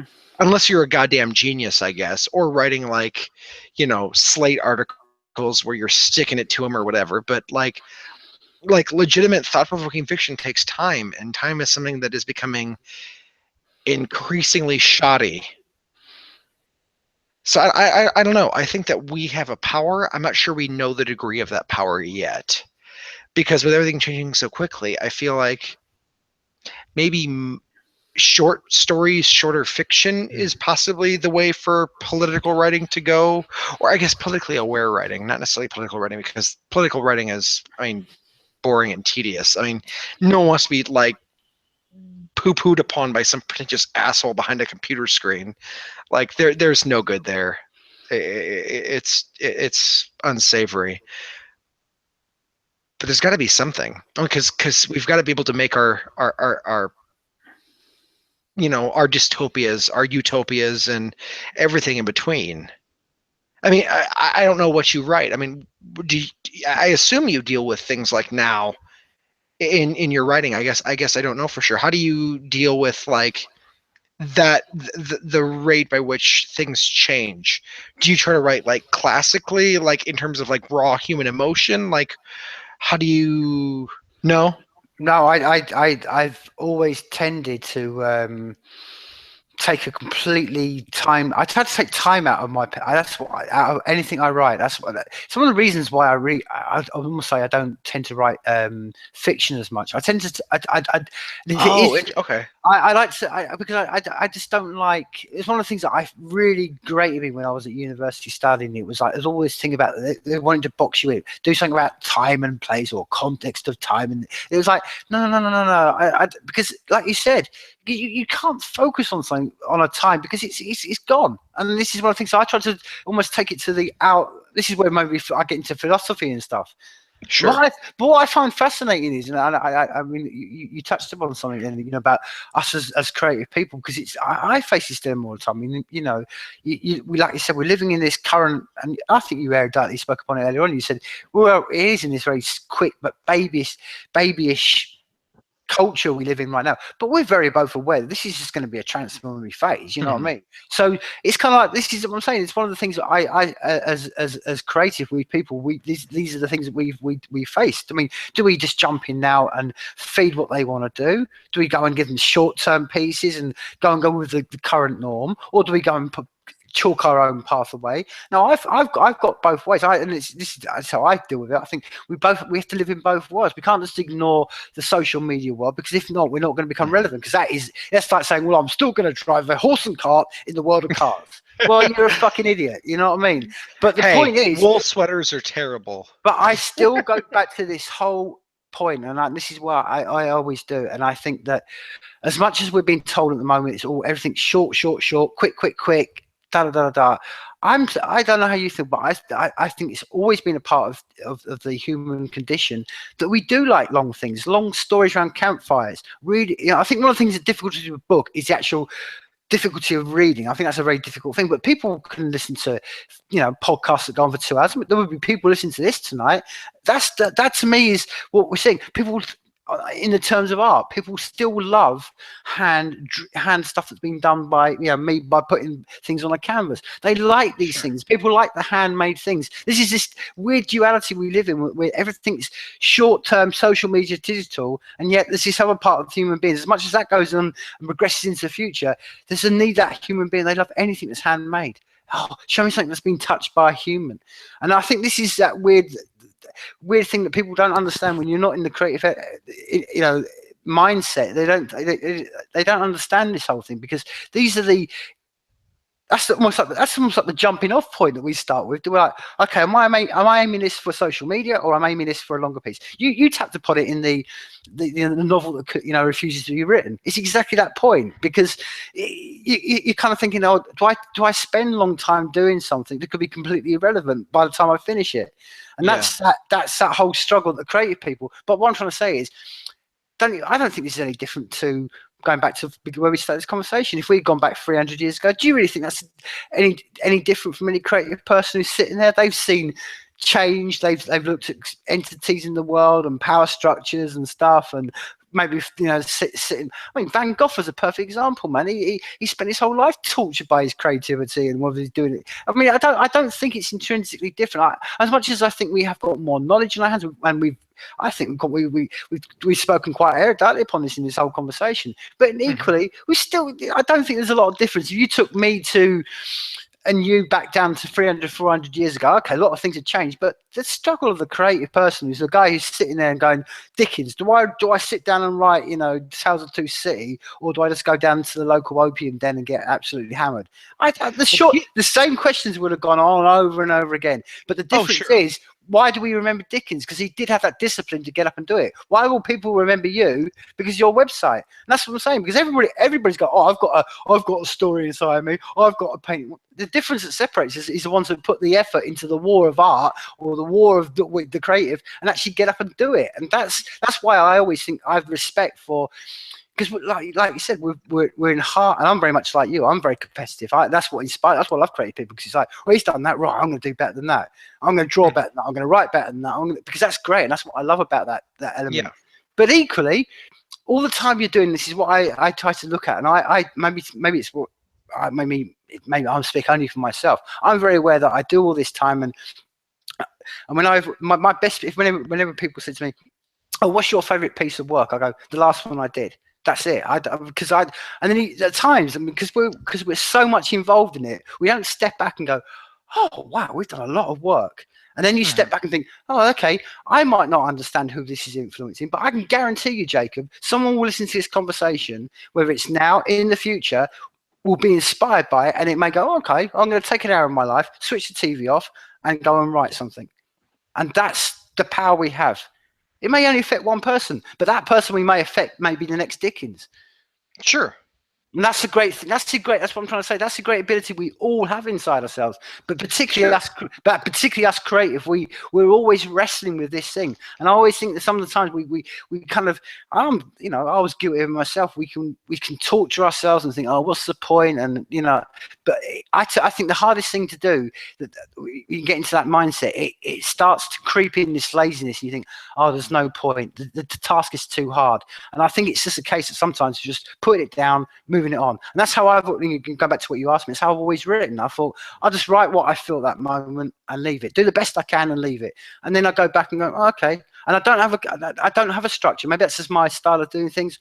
It's to me, my struggle as a creative person is always to find that the things that bring on my creativity. And my creativity myself is born from when I can relax, and that's what. And I try to, if I can find that moment, that's to me is where I get to, and that's to me more of the struggle is to find the moments too, because trust me, man, I've battled that laziness all my life of like going, and you must face it, instead of me sitting down and writing something, I'll go and watch TV, and then you get, okay, I'm writing something, and then you think, oh, I'm not going to put that out, and that's the hardest one that's always been for me. I think it's something we create if we kind of torture ourselves, because we never think what we've done is good enough. But then we got to realize, hey, but at least we've doing something. And at the end of the day, it goes back to what we're talking about. All the time we're doing something and we're being productive and creating something, and not just being, as you said, just the consumer, the person that's just sitting back and allowing life to wash over them.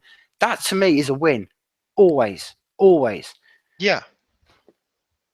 No, I 100% agree with you.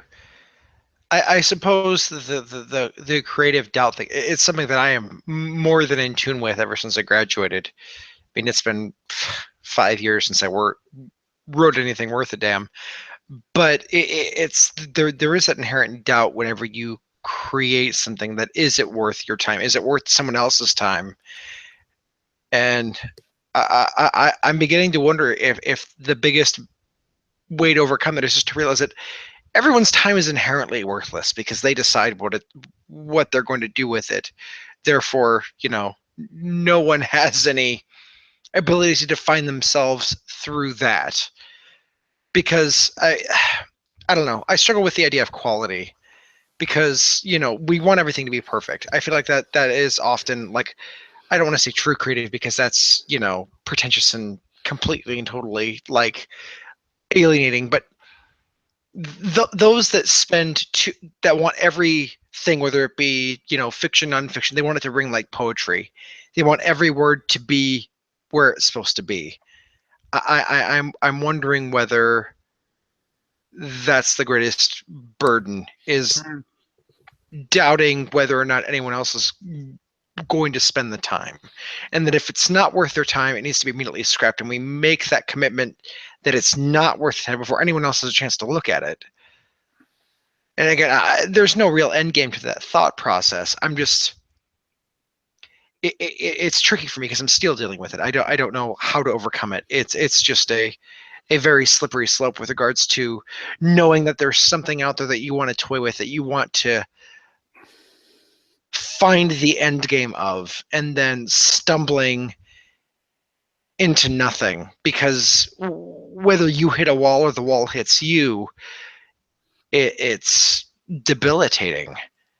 And I know you brought up earlier, like, and I think I sensed this not desire, but this opportunity to kind of like acknowledge a muse with regards to and perhaps I'm projecting onto you here, but it's like, if you were to say sacrifice your creativity onto the whim of some sort of specter, some sort of muse, it sort of liberates you to just do what feels right at the time. You're not beholden to this other thing. You're just kind of like, I guess it didn't work today. And that's I could never do it in a million years. I'm far too full of like whatever the hell this is to do that. But like that's got to be liberating. Like that, to be able to just say, that's what it is. I did and I did not, and both are fine. Yeah, I think what you're speaking upon, that to me, it's just the echoes of the ego. It's the echoes of, like, Sure. you know, that's all it is. I mean, and I think when you, that's a process that we can all go through. That's what I'm saying. That's the discipline of what we try to do, is try to strip away the ego, and to the point of, which is great. It's that perfect, almost Zen-like experience where you go, I'm doing the best I'm trying to do, but I equally don't give a shit what it's like at the other end, because it's not important. The importance was the process of doing, the action of doing, the intent of doing it. It's a manifesting my intent. Now, that's a great thing, because, and I think this all comes back to, hey, I look back at some of my pieces, and where it's art or writing, and hey, there's some pieces that I love. I used to find this all the time. I used to be in a band. I'll give you a great example. I used to be in a band, and sometimes, like, I would construct this great song, and it'd be like, I'll take it to the band and be like, this is brilliant. We construct a tune by it. We'd think it's the greatest thing ever. Put it out on maybe like a 6-track cassette, and it'd be the one track that we threw away at the end. Everyone loved, and it's like, oh, how did that work then? And this is what I'm trying to say, because and that's the ego, because your ego thinks I've done really well, but you can never know what other people are going to know. And I think once you realize that, it's a great burden to drop, because you think, I'm not actually, like you were saying earlier on, I'm nothing. It doesn't matter. Hey, but at least I've done something, because that's right. That's the difference. And I think this goes back to maybe the comfort what we speak about. Maybe we can. The reason we can even have this discussion and have that even. The ability to have that comfort thought of, like, oh well, I don't want to do it, which relates to ego and stuff. It's because because we're not dealing with someone in our family being killed because he's not the right tribe, or he's not the right religion, or all this, that, and the other. That then there's a necessity, like you were talking about back in the day. There's a necessity and an urge. When you've got your life in actual threat, you're going to be scribbling everything down to I'll get it all out, because it's just because you have to. And there's no ego in that moment. You're just trying to do. But the difference is, all that's going to be at the end of the stuff is that's what I'm trying to say. It's all about the doing, because at the end of the day, I'm sure there was a million Dickens, but the reason we remember Dickens because he was the one that actually put the effort into doing it. And this is what I say to you. Whether you're the best writer or not the best writer, I mean, that's the point. I mean, spoken as a true writer, of course you're not the best writer. I'm the best writer. Hey, but we're damn right, absolutely. That's the point I'm trying to make. But the point is, this is how I always look at it. I want to hear your viewpoint, because I don't know what it's like to be Jacob Kohl growing up in Iowa. I haven't got that experience, and I need to hear that. And this is why I get frustrated with people, particularly creative people, who go, and they become this in laziness. And I'm like, man, where's your ego stepping in and saying you're that important that I want to hear this. You should be giving it out, and that muse element. I think, like you said, it's a great liberation, because you just drop that cross off of you of being that. And the other great cross I dropped off me as well, and I don't know whether it was one of the greatest crosses I dropped off my shoulders when I was in my 20s. Was like, oh, I haven't got to be original, because there is nothing original under the sun. Every word has been written, and I tell you what, because again, which is part of this culture we live in. We live in this culture where everything's got to be original. Oh, I put the Tampax in the cup. Oh, well done, you're original. Right. I wrote a piece of poetry that had 5 words backwards. Oh, well done, you're so original. It's all been done. And if you can drop that shit off your back and realize that actually, like I'm saying, this is one of the things. Fuck it, man. We've got the ability to sit down on a computer and write. We're not fucking down a fucking cave breaking rocks. That should be our fucking, oh, great, I can. And that, to me, that's why all the ego just strips away. I think, oh, hey, I've got the privilege, I can. And that's beautiful to do this. I mean, let alone on this rock as it is right now. We're maybe in this one time in human history where we can do this. We're not under threat of the Mongol terrors or the bombs dropping out of the sky because we're at war with the Nazis. We've got a great time. That's what frustrates me, and this is what goes back to what I was saying. That's why I get like I do with the creative people, because I think, hey, you are like you said, with the spoilt kids, and all we're doing with all the riches we've got is just throwing them out the toy and like, I don't like that one, and we think we're so important, and we're not. And that's the point. We're not important. And the only reason the only importance we can leave, and this is the point of it. I'll be on a completely other level, Jacob. And I'll be real with you, man.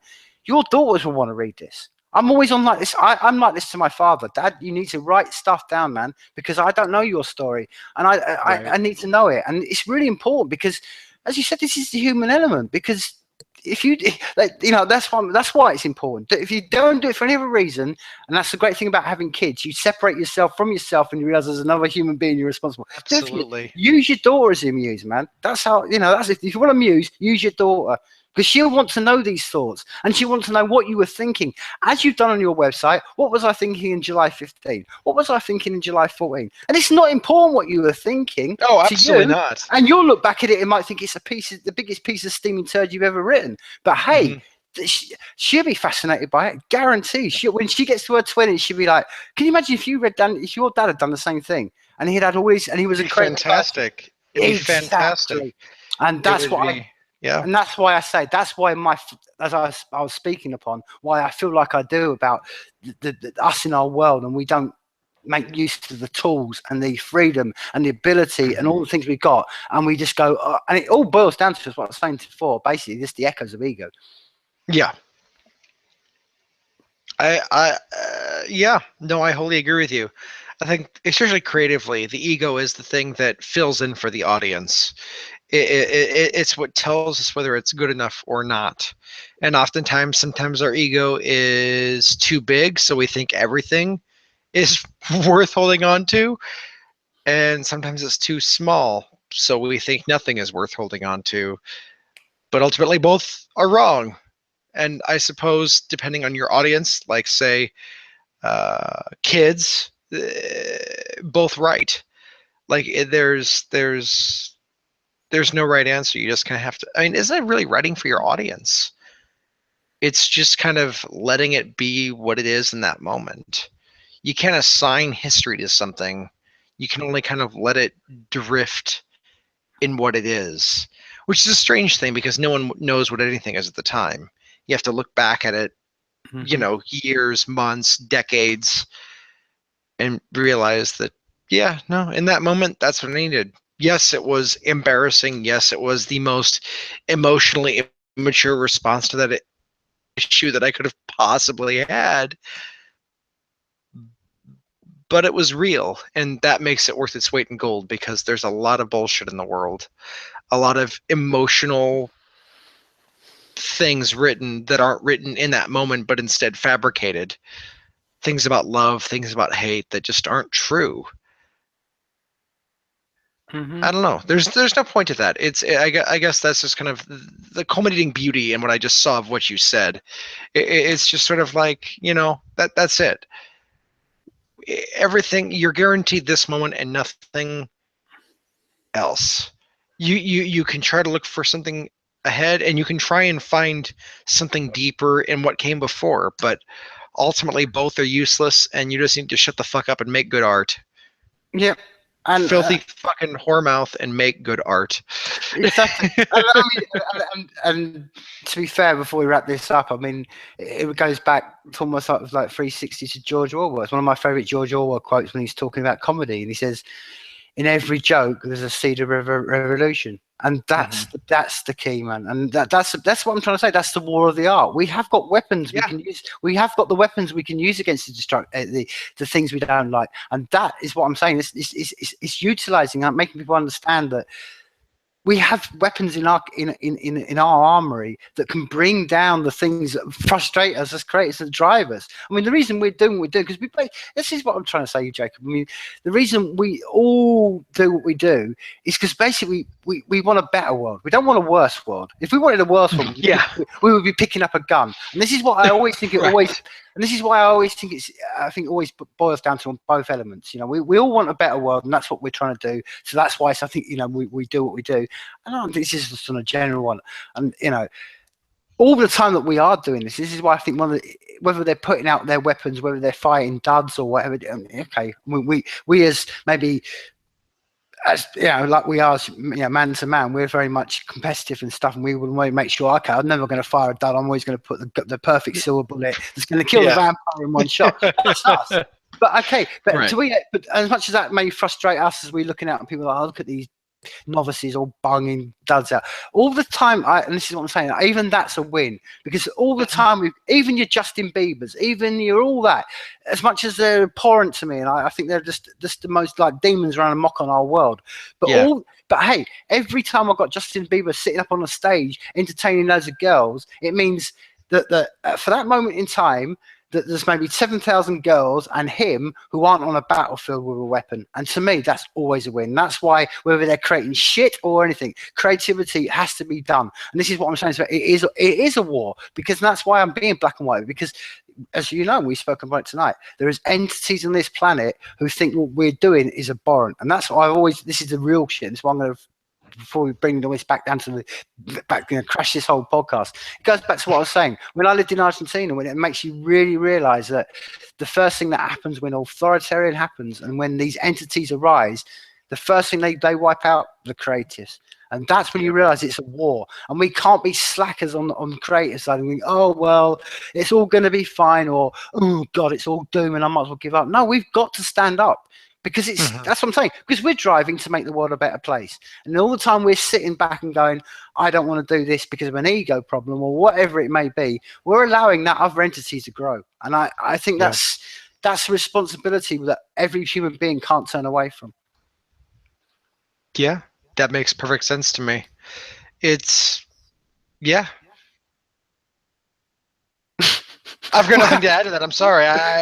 Yeah, pretty much hit it on the head there. I'm like, yeah, no, I had never thought of it in any shade of that before. But yeah, no, I mean, when Justin Bieber or anyone has a concert and people are in the audience and not, even just frothing at the mouth and writing something horrible on the internet, it's a win. Because for that moment, their heart isn't filled with hate. It's filled with, love, lust, this or the other thing. And that is so much more beautiful than anything that can exist outside of it. And that's perfect. That's beautiful. That's the world we need. We need a world of competitive enlightenment where everyone's willing to want to be the best, but also willing to acknowledge a good try or even a bad try and just say, just keep at it. Who knows? Well, I was just going to say that is the perfect, last line of a book, man. You've summed it up really well. Now, before we do finish this up, I know, where can people find you on social media? Oh, I have a Facebook page, Jacob Kohl. Obviously, that's personal. Don't share it. Shh. I also have a Twitter account, Tietsu. TIETSU. Don't ask questions. I'm not going to explain it. And I have the blog you mentioned in passing a couple of times, rumandwriting.com, which has been neglected as of late, but ideally in the coming weeks, I will at least set up a handful of creative and a bunch of book reviews. So hopefully that'll happen. Well, perfect, man. Well, as I, it's been an insightful conversation, man. Insightful, and I think we've really sort of swam out into the murky waters. I think we've answered a few questions, man. We're never going to answer anything, but we kind of, I think we did it. We kind of got to a sort of a bit more clarity on a couple of things. But as I said, sure, Jacob, it's been always a pleasure, man. And Absolutely. The door is always open. And I as I said, a lot of this conversation, I think, as much as we've gone balls deep and stuff, we've only ever scratched the surface. So there's so much more we could talk about, man. But dude, well, from me over here in Scotland, and it's been an absolute pleasure tonight and an honour tonight, Jacob. And I want to say, life is people.